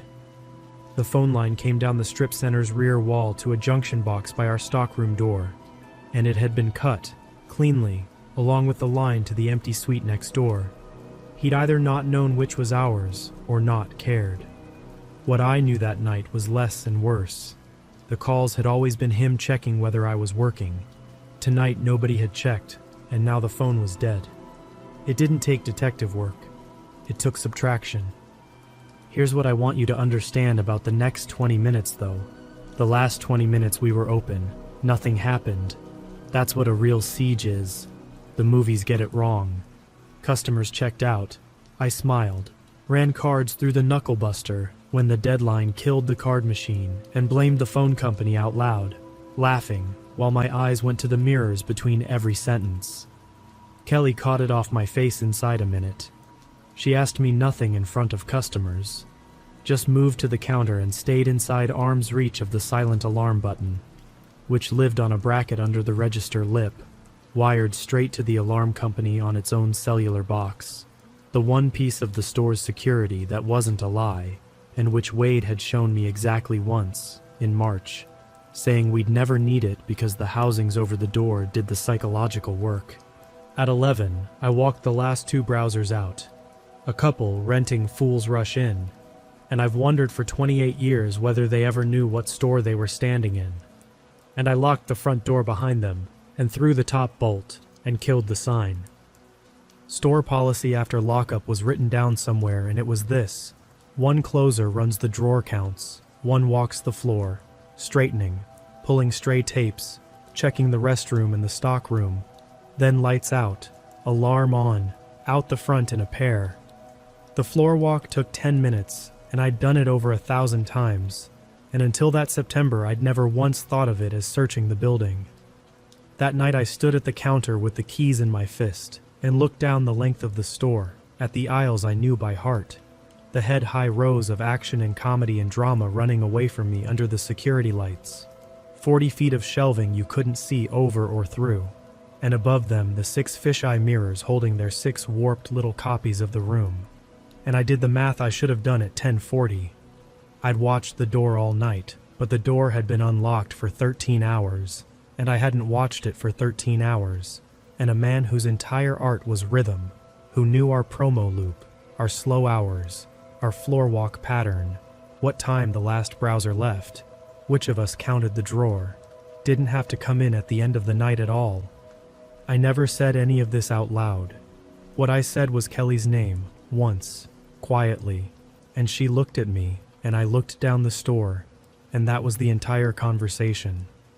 She put her hand flat on the counter 3 inches from the alarm bracket.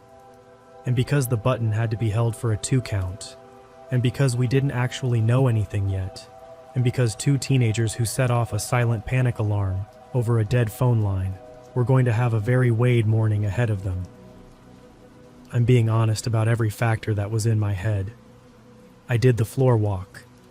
I took it slow and I took it wrong on purpose, and that's what saved it. The routine walk ran the aisles in order, 1 through 6, front of the store to the back. Instead, I walked the front cross aisle along the registers, where the ceiling mirrors could work for me, reading each aisle's mirror before I passed its mouth. Mirror 1, empty aisle. Mirror 2, empty. The store hummed. The promo loop had shut off with the sign, and the only sounds were the air conditioning and Kelly turning the drawer's quarters, which she was doing steadily, evenly, on purpose, so the store would sound the way the store was supposed to sound. The 5th mirror was family and kids, and in the warped little circle of it, low, at the far dark end of the aisle where Disney met the back wall, between the shelf line and the floor, there was a shape that the shelf shouldn't have had, a pale curve, hip-high, motionless. A person's shoulder, in a light-colored shirt, belonging to somebody crouched at the end cap with their back against the wall of tapes. Somebody who had walked into aisle 5 as a browser at some point in the ordinary evening, and sat down in the blind spot where the shelving met the stockroom corner, 30 feet from 2 teenagers counting money, and waited for the lights to start going out. He had made one mistake in an otherwise very careful evening, and it's the reason I'm typing this. He'd learned the store from a parking lot. From 150 feet out, through a windshield, our aisles red as solid walls and the mirrors red as dots on the ceiling line. He'd mapped every rhythm the store had, but he'd never worked a shift under those mirrors, never learned that from the front cross aisle, the 5th mirror sees the Disney end cap. The store he'd studied for a month had one more angle than he knew about, and it was showing me his shoulder. I didn't stop walking. That's the part I still don't know where I found. I read the shape in the mirror in one stride and kept moving at floor walk speed, past the mouth of 5 without turning my head, and at the mouth of 6 I said in my checking the restroom voice, loud enough to carry, that the restroom light was out again and I'd grab the stepladder, store noise, nothing noise. And I came back up the far side along the poster windows toward the counter, and Kelly read my face at 40 feet, the way she read a barcode, and her hand slid the 3 inches, and she pressed the button and held it, 1, 2, before I'd covered half the distance, and nothing in the store changed at all.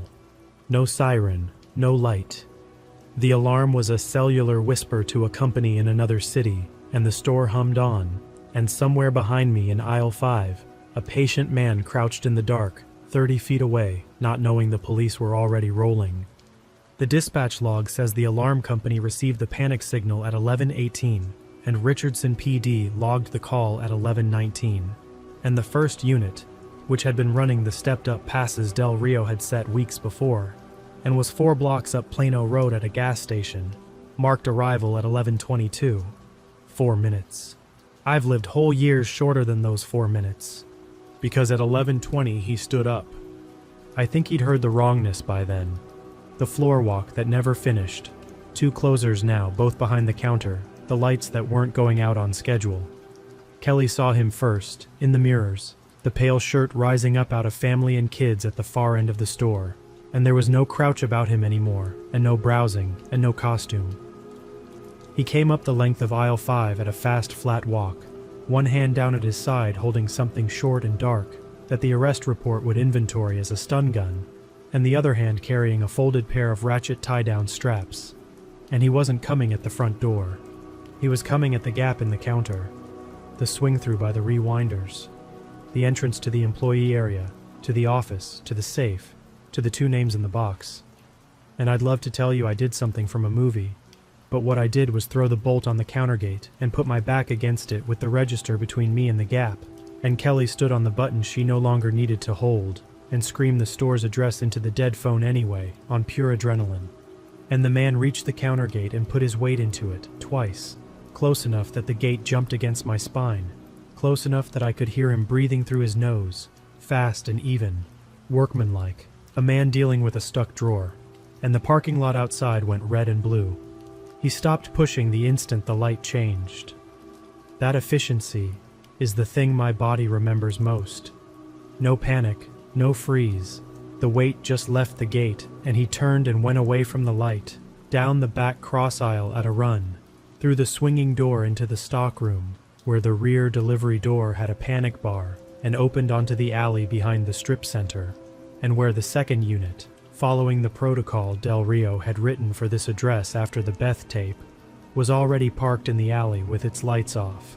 He came through the panic bar at a dead run with a stun gun in his hand, into the alley, into the takedown, and the report says he was proned out and cuffed at 11:26, and it says he made no statement, and it says the arresting officer noted that the subject, once cuffed, stopped resisting entirely and asked one question, which was whether the store's tapes got erased before resale. Even face down in an alley, still checking on his tape. The rest I mostly know from Del Rio, the papers, and the trial that never quite happened because he pleaded out in the spring of 1998. His name was Gerald Fisk. He was 51, and he'd rented from our store exactly 9 times over 2 years, always daytime, never late, an account so clean it had never once surfaced. The beige sedan was registered to his late mother's name at an address he hadn't lived at in a decade. In the trunk and the back seat, that night, inventoried, 11 more T120 tapes, a camcorder in a zippered bag, binoculars, a photocopied Blockbuster shift schedule, 3 weeks old, our store, Wade's block printing, along with 2 older schedules going back to June, a spiral notebook of times and initials that the prosecutor would later walk the judge through page by page, and in a paper Tom thumbsack, a woman's wallet, a hairbrush, and a set of keys with a Blockbuster membership card on the ring. Carrie's card, our store number on it. They ran Fisk's paper the same night, and his paper had a hole in it. A rent payment in money orders on a house in Garland leased under the name Gerald Loomis. Richardson and Garland PD went through the Loomis house at 4 a.m. on September 19th, and in a back bedroom with the windows screwed shut, a hasp and padlock on the outside of the door, and a television with a VCR on a milk crate, they found Carrie, alive, 91 days after the 6 minutes of empty parking space. I'm not going to write anything else about those 91 days, because they belong to her, and she survived them. And the last I ever heard, years ago now in secondhand, she was living out of state and married, and I hope the rest of it to this day. Fisk took a plea in April of 1998, aggravated kidnapping and unlawful restraint for Carrie, burglary, and the stalking counts for us. And the sentences stacked up past his life expectancy, and the papers gave it 3 days and moved on. Because in 1998 the world was full of news, and a video store was nobody's idea of a crime scene. The store went back to being a store almost insultingly fast. Wade erased the whiteboard. The schedule came out of the office window.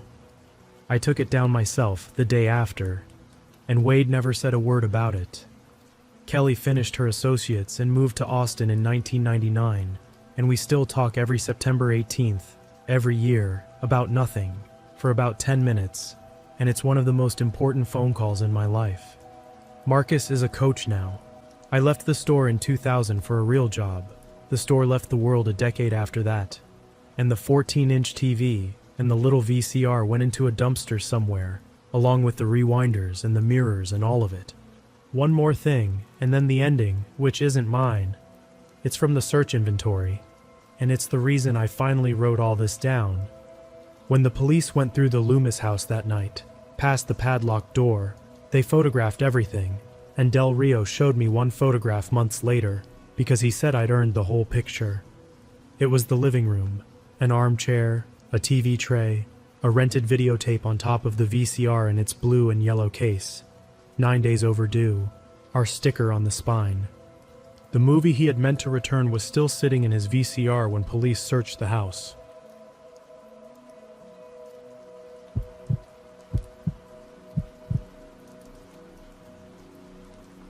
Every 1-hour photo tech from the 90s will tell you the same thing if you get a couple drinks in them. We looked, all of us, at everything. The machine printed your whole roll right out in the open. 36 4x6 prints of your life sliding down a conveyor into an envelope.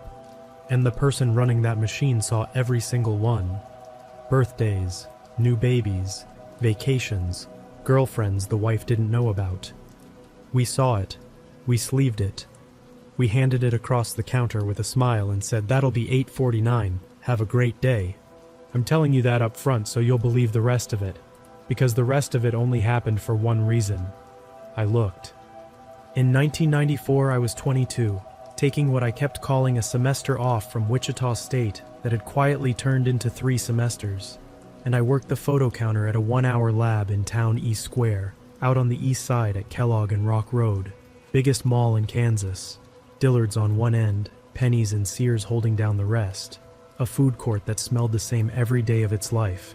An Orange Julius, a Sam Goody, a Glamour Shots, where women went in normal and came out with feather boas and a soft focus problem. Our lab sat on the main concourse between a Walden Books and a place that sold nothing but airbrushed t-shirts. And we had the big backlit sign every lab had. 1-hour photo, double prints every Tuesday. Hold on to the double prints thing. It matters at the end. The lab itself was one machine and a counter. The machine was a Noritsu mini lab about the size of 2 refrigerators laid sideways, and it did everything. Developed the film in C41 chemistry, scanned the negatives, exposed the paper, ran the prints out a chute at the top where they dropped into a catch tray in order. My job was feeding it, keeping the chemistry in spec, cutting negatives into strips of 4 for the sleeves, and doing color corrections on the fly, because straight out of the machine half of everything printed too cyan or too dense, and a good tech rode the correction buttons frame by frame. I was a good tech, I'll just say that plainly because it's load-bearing. I shot my own stuff on a Pentax K1000 I'd bought used. I'd taken 2 photography classes at WSU before the semester off, and I knew film the way the other counter staff didn't. My manager, Arlene, had been in photo finishing since the photomat kiosk days and could run the machine asleep, but she processed pictures. I read them. There's a difference, and the difference is this whole story. The other regular was Deb, mid-40s, part-time, worked mornings so she could get her kids off the bus in Derby.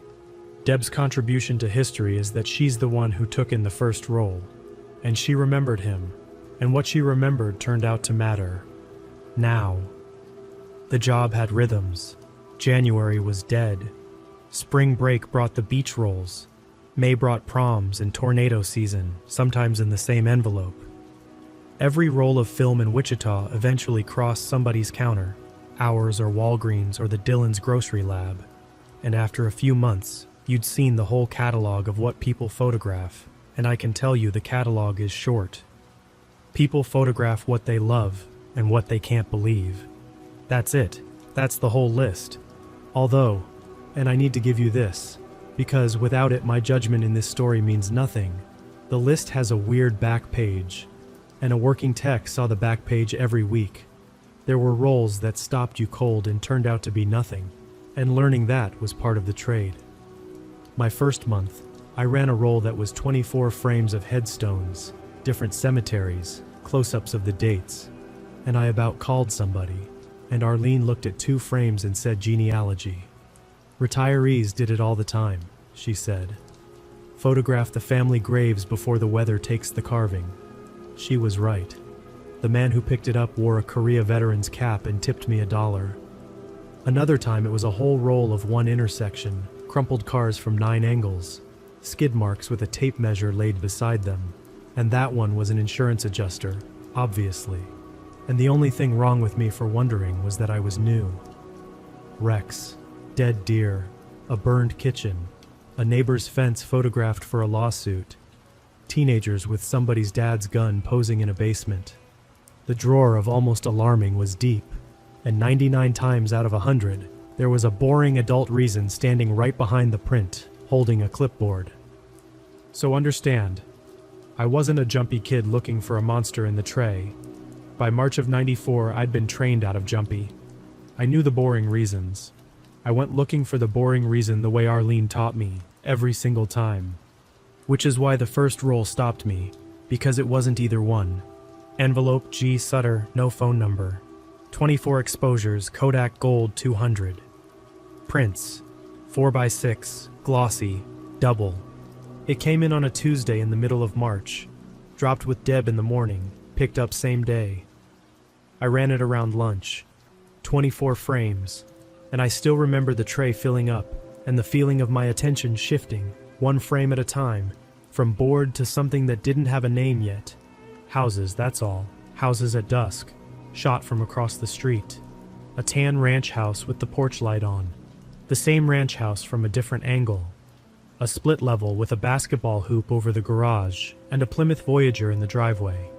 The Voyager again, closer, the frame centered not on the van, but on the strip of side yard next to it, where a gate stood open. A 2-story on a corner lot, dusk again, 1 upstairs window lit. The same window zoomed, the curtain glowing. No people in the first 15 frames. Then frame 16, a woman at a bus stop bench, shot from inside a car. You could see the doorframe edge and a sliver of side mirror intruding on the left of the frame. She was maybe 30, work clothes, a Taco Tico cup beside her on the bench, looking up the street for her bus. Frames 17 through 19, the same woman, same minute, the zoom walking in closer each time. Frame 20, a kid's bike lying on a front lawn. 21, the bike again, and behind it, the front door of the house standing open into a dark hallway. Nobody visible. 22 through 24, the tan ranch house again, full night now, porch light off. I want to be careful here because everything that went wrong with getting anyone to care about this started in this exact spot. So I'll say it the way the police eventually said it to me. There is nothing illegal in the paragraph you just read. You can stand on a public street and photograph a house. You can photograph a stranger at a bus stop. Creepy isn't a crime. I knew that at 22 standing at the catch tray, and I sleeved the negatives and stuffed the envelope and put it in the pickup bin under S. And when a man came for it at 4 o'clock, I wasn't even the one at the register. Arlene handed it across. Cash. I got one look at the back of him leaving. Medium everything, tan jacket, walking unhurried up the concourse past the airbrush shop. And I remember deciding, consciously, the way you decide to let a yellow light go, that it was a real estate guy. Comps. Insurance adjuster. Something with a clipboard attached to it somewhere. Deb told me something about that first drop-off, months later in the break room, after it was all over the news and we were allowed to compare notes. She said he hadn't left. 1-hour service, and most people looped the mall or went to the food court, and he'd gone and sat on the concourse bench across from us, the one by the planter, facing the lab, and stayed the whole hour, not reading, not people watching, or not the way people watch. Sitting with his hands on his knees, watching the counter, watching the machine run, watching her sleeve envelopes, for 60 straight minutes. And when his prints hit the bin, he was standing at the register before she'd called the name. She'd written it off the way we wrote everything off. Some folks are particular about their pictures. What she'd actually watched, we understand now, was a man surveying the lab the same way he surveyed everything, learning our counter the way he learned back doors, who worked it, where the eyes went, what the routine was. We were in the rotation before I ever ran a frame. Except real estate guys don't shoot houses at night, and nothing about a bus stop woman is comps. And he'd ordered doubles. I didn't sleep great that night, and then a week went by and the machine fed me 400 other people's Easter and I mostly forgot.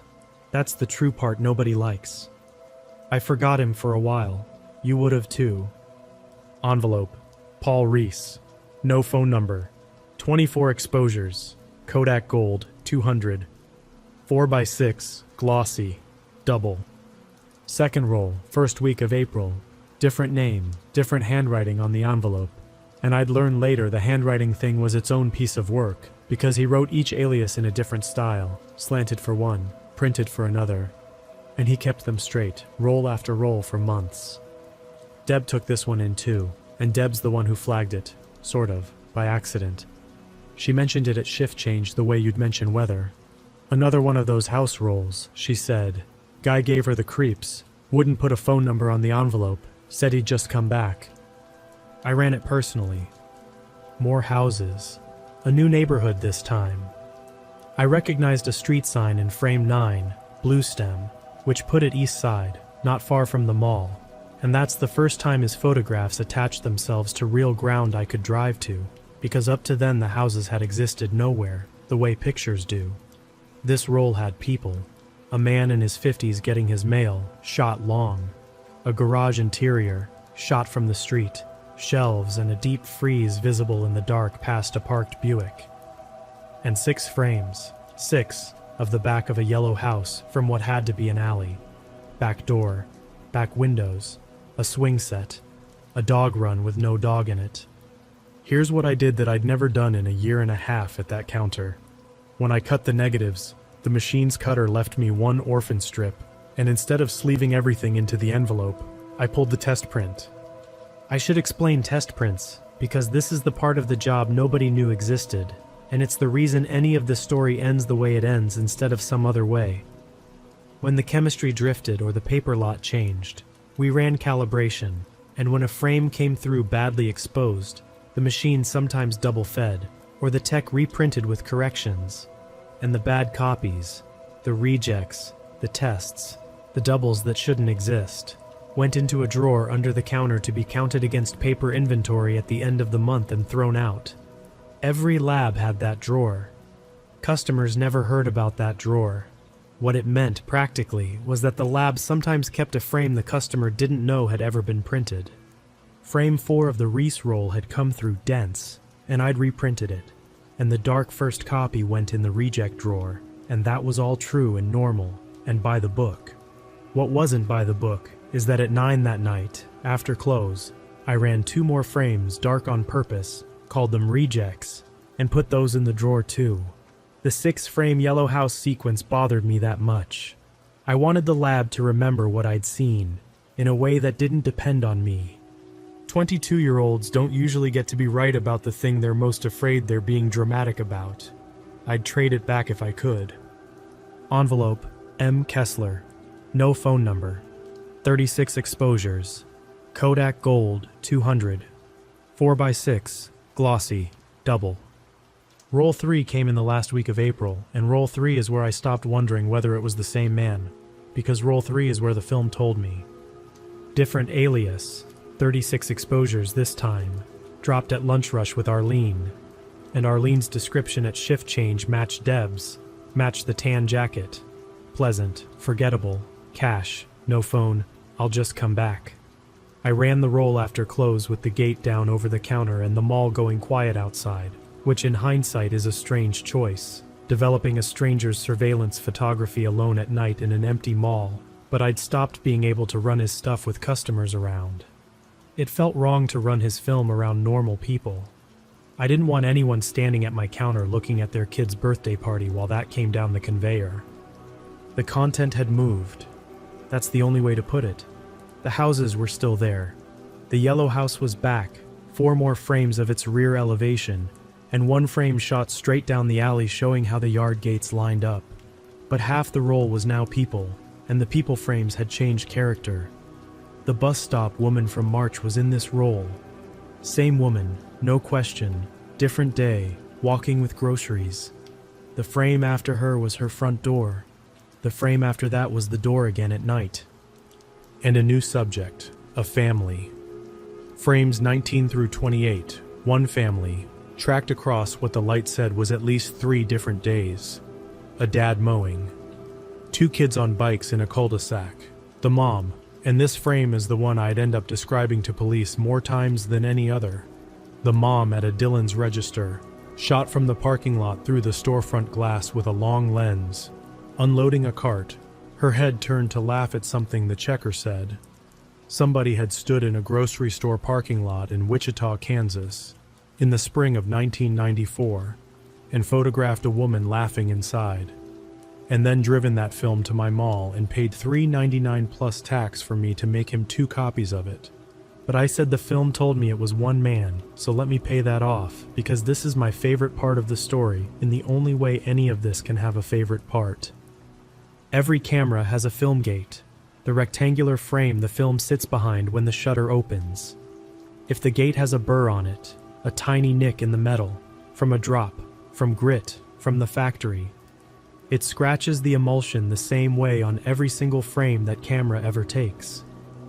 On prints it can show as a fine line, but on the negatives it's unmistakable. A hairline running the frame's length, identical spacing, identical depth, roll after roll. That's a real thing, by the way. Labs knew it, and police knew it. A camera with a bird gate marks every roll it ever shoots, identically, in a place no other camera will ever quite match. The Kessler negatives had a hairline scratch, top third of the frame, running edge to edge. I pulled my orphan reject strips from the Sutter and Reese rolls out of the drawer, put all 3 under the loop on the light panel, and there it was. All 3 rolls, same line, same position, measured against the sprocket holes with the little metric ruler I used for cutting. 3 names, 3 handwritings, 1 camera. I photographed the strips lined up on the light panel with my own Pentax, and I wrote out everything I knew on a legal pad. Dates, aliases, contents, the scratch, and I started what I can only call a file, which lived in my locker in the back next to my Discman, and a paperback of the client I never finished. It's still strange to me how calm the file made me feel. As long as it was a puzzle, it stayed a puzzle. Puzzles don't drive to your street.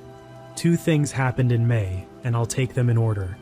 The first is that I tried the police round 1, and it went exactly how you think. I called the non-emergency line for the Wichita Police Department on my day off, and did my best, and my best sounded insane out loud, and I knew it while I was saying it. A man is taking photographs. Of what, sir? Houses. Whose houses? I don't know. Has he threatened anyone? No. Has he trespassed? Not that I can see. Sir, is there a crime you're calling to report? And there wasn't. The officer wasn't rude. He took my name, and he said the sentence I'd already said to myself in March, the one about how photography from a public street isn't a crime. And he suggested that if the customer made staff uncomfortable, the store could refuse him service. Refuse him service. I want to frame that. The one lever anybody could offer me was the power to make him get his double prints at Walgreens, where nobody was keeping reject strips in a drawer. I said thank you and hung up and went back to the file. If the lab was the only place paying attention, the lab needed to keep him. That's a heavy thing to decide at 22, and I didn't so much decide it as fail to undecide it, week after week. The second thing that happened in May is the yellow house. I'd gotten good at placing his neighborhoods by then. Street signs when he was sloppy, but mostly it was edges. Water towers, the grain elevator horizon lines, a Brahms sign in deep background. Once a church marquee I matched by driving. On my days off, I'd started doing something I never told Arlene about. I drove his frames. I'd pick a location I'd pinned and drive past it once, not stopping, just confirming the real world matched the prints. The yellow house took me 2 Sundays to find, and it was real. Of course it was real. On a quiet street off Lincoln east of Rock Road, swing set in back, dog run with no dog. I drove past at 15 miles an hour with my heart going and a WSU ball cap pulled low. which tells you something about where my head already was. I was disguising myself from him without ever having seen his face. I'd caught it. The way of thinking. It comes through the prints, if you handle enough of them. You start seeing houses as sides and gates and sightlines. I hated it. I kept doing it. I found the bus stop too, and I'm going to tell about the bus stop even though nothing happens in this part, because it's the half hour that changed what the file meant to me. It was a Metropolitan Transit bench on East Harry, in front of a strip of storefronts, a laundromat and a tax place, and a Taco Tico 2 doors down, which explained the cup. I parked a block off and walked it, sat on the bench, and from the bench I did the thing I'd gotten infected with, which is that I looked back the other way. Along the line his lens must have run, and found the spot, had to be, angles don't lie. A diagonal parking slot across and slightly east, in front of the laundromat, where a car could sit facing her with the sun behind it for an entire afternoon, and be the single most invisible object in Kansas. There were 3 cars parked in that row while I sat there. A woman came and waited for the bus 4 feet from me, holding a toddler's hand, and I got up and left, because I'd realized I was a stranger studying sightlines at her bus stop, and the difference between me and him had gotten thin enough to feel, and it scared me more than any print had. I found the yellow house in the 3rd week of May. On the morning of June 6th, a Monday, the yellow house was in the Wichita Eagle, not a big story. Metro section, 3 paragraphs, 1 photo, a police photo, daylight. The back door I'd seen 6 times in another man's negatives, now with a sheriff's deputy standing beside it. A family on the east side had woken on Saturday to find their house had been entered overnight while all 4 of them slept. Nothing of value missing. That's what made it news at all, the strangeness. The pried back door and the things moved. Kitchen chairs turned, a photo album out on the table.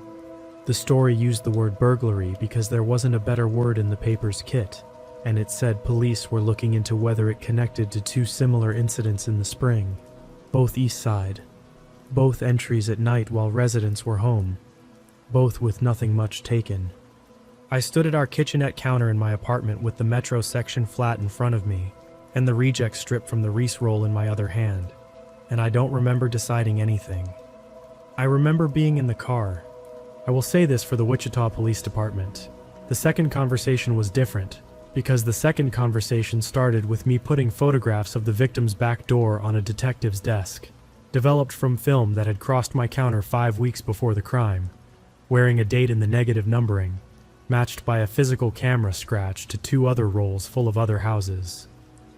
That's not a creepy customer anymore. That's somebody's shopping list with receipts.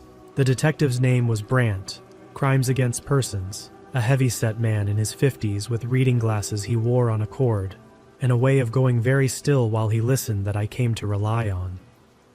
He kept me 2 hours. He took the file, the strips, my legal pad, my Pentax shots of the light panel. He confirmed, carefully, in cop grammar, that the 3 spring incidents were real, unsolved, and worse in person than in the paper. Worse in a way he wouldn't detail then, and I only learned fully at trial, and all I'll say here is that in one of the houses, the moved objects had been moved in the bedrooms, while the family slept. He asked whether the man had ever photographed the same location after an incident, and I said I didn't know, and he nodded and made a note, and I understood the question a week later, when I finally did, and wished I hadn't. Because that's the thing Brandt already suspected, and I hadn't let myself line up. The rolls weren't all shopping list. Some frames, we'd eventually confirm, were after. He went back. He photographed what he'd already done, from the street, in daylight. The porch light off, the house sitting there not knowing. And he ordered doubles of that too. The summer of 1994 was a strange season to be living inside a secret. The whole country spent that summer looking at one thing. I stood in the electronics section at Sears on June 17th with about 40 strangers watching a white Bronco drive slow on every TV on the wall. Everybody quiet, everybody's ice cream melting. And I remember thinking that I was doing the same thing as the helicopter cameras, in miniature, in a mall in Kansas. watching a man through a lens he didn't control, waiting to find out what he was. Because that's what June and July became, waiting, run on rules. Brant built the rules, and I worked them. He made me repeat back to him in his office until I could say them cold. Rule 1, the lab ran normal. Nobody got told. Not Arlene, not Deb, not corporate, nobody. Because the single most valuable thing in the case was a man who believed his photo lab was a machine with no memory. Brant handled it over my head somehow. Some quiet arrangement above Arlene's level that kept me on the machine and kept questions off me. And to this day, Arlene thinks the summer of '94 was normal. And if she ever reads this, Arlene, I'm sorry, and you keep your chemistry cleaner than any tech I ever met since. Rule 2, everything printed twice stayed twice. The legal machinery sat above my pay grade. Subpoenas to the store's owner, paperwork through the county attorney's office, things I signed with a detective watching. But the operational end that I lived was simple. When his rolls came through, the negatives got copied before pickup, chain of custody envelope, initialed, dated, driven downtown. He always got his prints. He never got refused, never got shorted, never got a raised eyebrow at the counter. We smiled at him all summer long. Rule 3, and Brant gripped my forearm the first time he said this one, which from a man that still was a whole speech. I did not follow anything, drive anything, or find anything anymore. My Sundays were over. If a frame put a family in danger, that was his to carry, and he'd carry it. And he did. Quiet, unmarked passes on flagged addresses, patrol notices. Once a family that got a vague and mostly true story about neighborhood prowl reports and left for a convenient 2 weeks at the lake. He dropped 4 rolls between June and August. 4. Different aliases. 2 new names we hadn't seen. Same cash, same doubles, same scratch on every negative. Top third, edge to edge. The loop confirming it each time, while a uniformed officer stood in our stockroom, pretending to be a Pepsi delivery man badly. I met him once before the end. I should say that plainly, because when people hear this story, they always assume the counter arrest was the first time I saw his face, and it wasn't. It was the second. Roll 7, the third Tuesday in July. Deb out with a sick kid, Arlene at the bank, and at 4:10 the tan jacket came up the concourse, and there was nobody at my counter but me. I'd imagined the moment so many times that the real one felt understaffed. He set the envelope on the glass, Reese that week, the slanted handwriting, and said drop off, and I said sure thing, and I did the intake I'd done 9,000 times, and I am here to tell you there was nothing. That's the report. That's the whole horror of the report. Up close, Edwin Roy Galt was a soft-spoken man in his 40s, with a sunburn line across his forehead where a cap usually sat. Drugstore aftershave, clean fingernails, a plant ID on a belt clip turned backwards, and the mild, patient politeness of a guy waiting on carryout. He counted no cash out ahead of time, asked no questions, touched nothing but his own envelope. The single thing I caught, and I only caught it because I was looking the way Brant had taught me to look. Hands and eyes, nothing else, don't stare. Is that his eyes went once to my name tag, held for about the length of a word, and came back up. That's all. One flick. Reading a label on a piece of equipment. I said ready after 4:30, and he said the 4 words I'd been hearing secondhand since March. I'll just come back. And he walked off toward Dillard's at the pace of a man with nowhere to be. And I held onto the counter for a second, and then I went in the back and called the number I had memorized and said he's here, roll in hand, and the machine hadn't even finished its first bath. The other thing from those weeks I want on the record is the corkboard, because it's where I finally saw the shape of him all at once, instead of a Tuesday at a time. Brant had me downtown twice in July to walk frames. They'd built the case on a wall, every roll printed 8x10, arranged in columns by location, red yarn and map pins, exactly the way you're picturing it, because that's really how it was done. And my job was sequencing and technical read. Which frames came from the same outing, judging by light and negative order. What lens. Where he'd stood, worked backward from angle and compression. I was good at it, and being good at it in that room felt terrible, And I did it anyway, 4 hours at a stretch. A college dropout with a laser pointer teaching homicide unit men how to read depth of field. At the end of the second session, Brandt stood a long time in front of the column for the Yellow House, 17 frames spanning 10 weeks, and said the only thing I ever heard him say about the man that wasn't operational. He said, "Everybody keeps calling this guy a peeping Tom with a camera. This is a man doing site surveys." And then he took his glasses off and rubbed his eyes and told me to go home the long way, vary the route, and that was the whole goodbye. Go home the long way, vary the route. I did every night, and I'm going to tell you about the last Thursday in July, because it's the piece of this story that never made any report, and it's the piece that cost me the most sleep per ounce. I left at close, took Rock Road South instead of my normal run up Kellogg, and a pale sedan came out of the mall exit 2 cars behind me. It was still there at Harry. Still there when I turned west, which nobody turns, because west on that street goes nowhere a mall shopper goes. I did the thing Brandt had taught me for exactly this. 3 right turns, slow, signal everything, and if it's still with you, drive to the Quick Trip on Lincoln and park at the front doors under the lights and go inside and call. Right turn 1. It stayed. Right turn 2. It stayed, and my hands on that wheel stopped belonging to me. Right turn 3.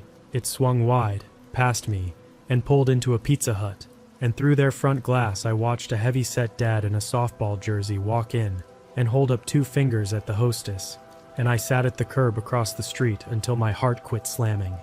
And then I drove to Hayesville and didn't tell Brandt for 4 days. Here's why that nothing story earns its place.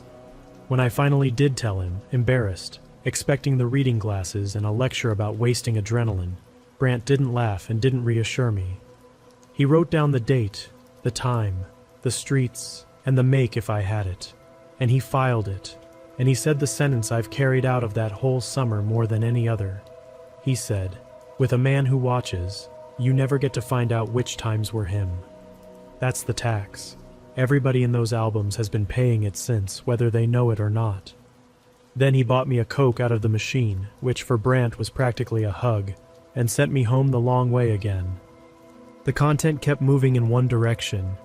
Fewer houses, more people, longer lenses. The Dillons family was gone from the rolls. Brandt's people had noticed their absence before I did, and never told me why, and I didn't ask. The bus stop woman was not gone. She was in every role now, her block, her building's parking lot, the numbered stalls, her, at her door, keys out, shot from far enough away that she'd never in her life have picked him out of the world, one frame catching her looking almost straight down the lens line. Some sound in the street, a bird, who knows, her face open and unbothered and totally unaware, and I printed that frame at 1 hour speed. And it sat in the catch tray looking up at me, and I had to go stand in the stockroom for a minute among the paper boxes. Brandt wouldn't tell me her name. He told me she'd been contacted, which he said in a tone engineered to end the sentence. I've thought about her every day of my life since, and I've never once known what to call her, and I've decided that's right. She gets to be unlisted, even here. And then the first week of August, roll 8, frame 31. I'm riding the correction buttons half hypnotized at 2 in the afternoon, and my own apartment building came down the conveyor. I knew it before I let myself know it. You do. Brick 3-story on hillside north of Kellogg, the dumpster corral, the exterior stairs, my neighbor's window unit dripping down the wall the way it had all summer, and my Civic in the lot, in its spot, frame 32, shot straight on and centered, the parking decal legible on the glass. Frame 33 was the building again at night. Frames 34 through 36 were the mall, our concourse entrance. The lab's backlit sign, 1 hour photo, shot from out in the parking lot through the doors. And standing at the counter inside, a small blur in a red vest, 90% unrecognizable, 100% me. I want to be accurate about what I felt, because I've told this part wrong at parties for years, played it for the gasp. Standing at the machine, what I felt wasn't terror, it was insult. He'd handed it to me. He'd stood in daylight and photographed the person developing his film, and then given me the film to develop. And either he knew exactly what I'd been doing all summer and this was a message, and Brant believed this one, and by the end I did too. He had no idea, and I'd simply come up in his rotation. He'd noticed the tech who was always there, young, alone at close, predictable schedule, name tag, car in the same stall every shift. The truth Brant kept me sitting with is that the second version was worse, and it took me a while to see why. If it was a message, I mattered to him. I was an adversary, a factor. If it was the rotation, then all I was, after 5 months inside his head, after the loop, and the file, and the light panel, all I was to Edwin Roy Galt was another address that hadn't happened yet. I'll give the week after that role its own paragraph, because it deserves one and only one. Brant moved fast and quiet. My Civic started parking in a different stall, one visible from the mall security office, and a mall cop named Gene, who was told a fraction of a version of the truth, walked me out at every close for the rest of the summer, talking about the Royals the entire way, every night, God bless him. I stopped sleeping at my apartment. Officially, I was cat-sitting for a cousin in Hayesville, which is what my mom still believes. And my mom reads everything I write, so... Mom, there was no cat, and I'll explain when you call. The apartment itself got 2 drive-bys a shift from patrol, and Brant walked my building's lot with me once, at noon, and stood where the frame said Galt had stood, and measured nothing, and wrote nothing, and just looked for a while at the sightline to my window. He never told me what he concluded. I never asked. There are conversations you can tell were had entirely so a 22-year-old would witness them and feel the department's weight, and it worked, and knowing it worked never made it work less. The strangest part of that week wasn't fear anyway. It was the counter, because the counter didn't stop. Vacation rolls, a christening, a girl's 15th birthday, a man's retirement dinner at the Petroleum Club, hour after hour of Wichita handing me its life to develop, and me handing it back with a smile, and the whole time the S-bin held an envelope with my own building in it, printed twice. That was the first time I heard the name, that afternoon, though I've just now broken the order of how I learned things telling you. It happened because Frame 32, my Civic, gave Brant what 6 house rolls hadn't, a reflection. My car sat photographed straight on, and in the driver's window, faint, warped by the curve of the glass, was the shape that took the lab's best printing and the county's best enlarging to pull up, a car across the lot behind him, his own car, a pale Caprice, and a smear at the wheel arch that resolved at the 4th enlargement into most of a Kansas plate. The Caprice came back registered to a name with no spring or summer alias in it.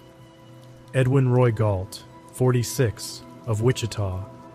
An address off South Oliver. 17 years at the same aircraft plant, which if you know Wichita explains the schedule. Second shift builds a lot of free daylight. No record beyond a 1981 trespass that went nowhere. The man missing from the middle of his own photographs. And here's where every cop show you've ever seen writes the ending wrong, because the ending you're expecting, the door kicked in on South Oliver, couldn't happen. Brant walked me through it at a Brown's on a Sunday, both of us with coffee neither of us drank. A plate reflection put Galt's car in a public parking lot at a mall. Everything else, the scratch, the aliases, the timeline against the break-ins, was strong and circumstantial, and made of things a first-year defense attorney would feed to a jury as a hobby. Search the house on that and find nothing, or find everything and lose it in court. And either way, he's educated now, and the woman on his rolls is still on his rolls, and he knows her stall number. What the case needed, Brant said, was Galt's hands on it. His body, his handwriting, his custody of the camera with the burr in the gate, all of it at once, in front of witnesses. Then he looked at me over the reading glasses and said the thing we'd both been circling since June. He has to come back to the counter. He always has to come back. It's the one place in the world we know he'll stand still. Envelope, G. Sutter. No phone number. 24 exposures. Kodak Gold, 200. 4x6, glossy, double. Roll 9 came in on Tuesday, August 9th. He'd cycled back to the first alias, which Brant said meant nothing, and I've always believed meant he was finishing something. Tuesdays, by the way. It was always Tuesdays, all summer, every drop and every pickup, and it took me until July to understand why. And the reason is so small and so human that it still makes my skin crawl worse than anything else about him. Doubles were free on Tuesdays. That was it. That was the whole reason. He was working through a list of houses with sleeping families inside, and he scheduled it around a photo promotion, because why would you pay for the second set? I ran roll 9 at 4 in the afternoon with Brant's Pepsi man in the stockroom, and it was the shortest hour of my summer, and I called Brant from the back phone before the prints were dry. Half the roll was the woman. Her building at night, 3 exposures, 1 lit window, hers. I didn't know it was hers, and Brant's silence when I described it told me. Her parking stall, empty, time-stamped by the light at what had to be mid-morning, which meant he'd stood in her lot after she left for work, and known he had all day. And then frame 19, and frame 19 wasn't shot from a car, and it wasn't shot from across a street. Frame 19 was a door, filling the frame, dead on, from maybe 4 feet. The number plate, the peephole, the knob, and the lock. The lock centered, in focus, close enough to read the brand stamped on the cylinder. Whatever building hallway that was, he'd been standing in it. Brant didn't say much on the phone. He said copy everything twice and get the envelope in the bin under S. And he said Galt would come back Tuesday, because Galt always came back Tuesday. And then he said, mostly to himself, in a flat voice I hadn't heard him use, 1 week. And then he hung up on me, which he'd never done, and I stood in the stockroom holding the receiver among the paper boxes, and understood that the schedule had just changed, somewhere above me. What had changed, I learned later, was that Brant had spent July building a second case in parallel, and hadn't told me, because Rule 3 ran in both directions. The spring break-ins had physical evidence, latent fingerprints, including a clean set lifted off the cover of the photo album that had been moved to the kitchen table in the yellow house. Unmatched all spring, Galt's only record was the old trespass, and the print card from 1981 had been filed under a clerical error that took 3 weeks of a July I knew nothing about to untangle. On Friday, August 12th, the latents off the Yellow House album matched Edwin Roy Galt's left hand. On Monday the 15th, a judge signed the warrants, his person, his residence, his caprice, and Brant made the decision he later testified to in 1 sentence. Rather than serve it at the plant or the house, he'd take Galt at the one location where the man would arrive carrying his connection to the aliases in his own hand. The counter, my counter, Tuesday. He briefed me at the Brahms again, Monday night, and this brief was different. Short sentences, no coffee. My only job was the job, ring him up, hand him the envelope, count his change slow if I could do it naturally, don't if I couldn't. There'd be a couple in front of the airbrush shop, a man at the Walden Books spinner rack, the Pepsi man, others I wouldn't make. Nothing would happen until the envelope was in Galt's hand. Possession, alias, handwriting, transaction, witnesses, all of it together in one motion. And when it happened, my move was 1 step back from the counter and none of my business. Then he asked if I wanted out, said Deb could work the register and nobody would blink, and he asked it in a way that made clear both answers were respectable. I said the person who'd looked at every frame since March should be the one standing there. What I didn't say, because I'd have had to explain it, is that Galt had put me in his rotation.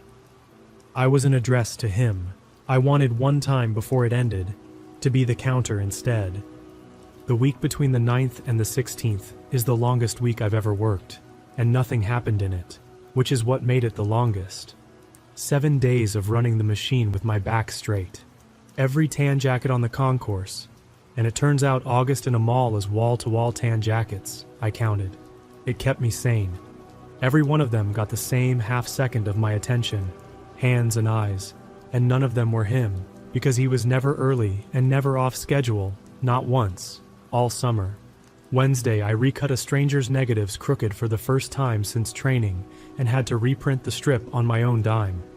Thursday, the tornado sirens ran their noon test, and I put a tray of somebody's honeymoon face down on the counter before my brain caught up to what the sound was. Friday, Brant called the back line just to say the word steady and hung up. Saturday and Sunday I was off, and I spent both days at the cousin's place in Hayesville watching a marathon of nothing on TBS with the phone on the couch next to me. Monday was the Brahms briefing, and then it was Tuesday. Tuesday, August 16th, 1994. Doubles Day. He came at 4:10 in the afternoon, which was his slot all summer, after first shift traffic and before dinner, and I watched him come up the concourse the whole way, past the airbrush shop, past the couple studying t-shirts, tan jacket in August, medium everything, a man who matched the average of every man in Kansas, and he reached my counter and said the name, Sutter, picking up. I'd rehearsed my hands more than my face, the bin, the envelope, the register. He watched me the way he'd watched me on frame 36 probably, the red vest blur at the counter, nothing behind his eyes but process. And I rang $3.99 plus tax, and he put a 5 on the counter, and I gave him his change, and I set the envelope down on the glass, and his hand closed on it. I stepped back. I'd love to tell you it was loud, but the truest thing I can tell you about the arrest of Edwin Roy Galt is that most of the mall never noticed. The couple from the t-shirt shop crossed 12 feet of concourse already holding badges. The Walden Books man came in on his flank, and there was one short scuffle of shoes on tile. He twisted once, hard, toward the concourse doors in the parking lot, toward the Caprice, and then he was on the tile with a knee in his back and his cheek flat against the floor of the mall he'd photographed from outside, and the envelope with his alias and his handwriting lay on the glass with his prints fresh on it, in my chain of custody until the second I'd set it down. Deb was on a smoke break. Arlene came out of the back at the noise, took one look and said, to nobody, to the whole summer, what in the world? And the county attorney's office would spend the next 8 months answering her. The Caprice sat in the east lot, nose out, in sight of our doors. I never saw inside it, and I'm glad, same as I was glad every time this story spared me a room. The inventory came out at the preliminary hearing, and it did the convicting, honestly, more than I did. In the trunk, a Canon A1 with a 200mm zoom. The gate burr matched our strips under the county's microscope, and I'll admit the photography student in me registered, in the middle of everything, that it was a nice camera. A gym bag holding gloves, a pry bar wrapped in a towel, and a ring of assorted keys. A Rand McNally Wichita Street Atlas with pages soft from use, and nothing marked in it, because the marking was all somewhere else. The marking was in the albums. 3 photo albums, the kind with the sticky pages under plastic film, organized by address. 1 set of prints per frame, some frames annotated in grease pencil with times, and single words the prosecution read into the record one by one, while the courtroom got quieter and quieter. That was set 1. Set 2, and the detectives genuinely did keep asking about this. Brant told me in the interviews where Galt said almost nothing. Set 2 was in a footlocker at the house on South Oliver. Every second print from every double order, untouched, still in our envelopes, our lab's stamp on every flap, in date order going back past March, back before us, back through envelopes from a Walgreens on West Central, and a grocery lab in Darby, 3 years of Tuesdays. The working set and the kept set. He never explained the kept set. He never explained anything. 41 days of proceedings, and the man said in total, I'd guess, 200 words. They tied him to the 3 spring incidents with the album annotations, the latents, and the pry bar's tool marks, and to 2 more from 1993 nobody had ever connected, and the county attorney charged the woman's file, the hallway, the door, the lock, as aggravated stalking under the statute Kansas had passed brand new just 2 years before, which meant her name stayed out of it, which I choose to believe is why he pleaded when he did. In March of 1995, Edwin Roy Galt took a deal on the burglaries, the stalking count, and 2 other counts I only understood the weight of when I saw the number. 40 years, no parole eligibility inside 25. He was 46. The Eagle ran it on page 1 of Metro with a photo of the mall entrance, and Arlene taped the article inside the stockroom door, over my objection, and it stayed there until the lab closed in 2001. Arlene deserves her own paragraph before I let this go. She found out everything in one afternoon. The summer, the copies, the Pepsi man, my locker file, all of it. From a county attorney's investigator with a subpoena for, among other things, the contents of the reject drawer, which she'd been dutifully counting against paper inventory all year with 3 of my flagged strips sitting in it. She didn't speak to me for 2 days, and I let her not, because she'd earned the silence. I'd run an operation inside her lab, under her chemistry, past her face, for a whole summer. On the 3rd day she came in early, put a cup of Quick Trip coffee on the machine for me, and said one thing about all of it, ever. She said, "Next time, you tell me, because I'd have watched the counter better than any cop." And she was right, and I said so, and that was the end of it. And when I finished my degree the next year, the frame on my graduation photo came from her, and the print inside it, I noticed, was corrected perfectly. The rest is short. The bus stop woman moved, before the plea, with help. That's everything I know and more than I should say. The Yellow House family stayed and repainted, and I know that because I drove past one last time in the spring. Old habit, 15 miles an hour, and there were kids in the yard and the dog run had a dog in it. Deb kept working mornings. I went back to Wichita State in the fall of '95, finished the photography degree, and I've spent 30 years since shooting weddings and school portraits and other things people love and can't believe. And I've never once developed a stranger's film again. And I check my own negatives for gate scratches every single year, and there's no reason for that, and I do it anyway. Brant retired in 2000. At his party, he invited me, which I'll never get over. He told me the case file's official name, some number, and then the name the unit actually used for it all through that summer. They called it Double Prince, because of the promotion, because he only ever came on Tuesdays, because the whole thing, start to finish, got broken by a man too careful to leave fingerprints anywhere but too cheap to pay full price for his second set. 1 hour photo, double prints every Tuesday. One set was his, the other set was always ours.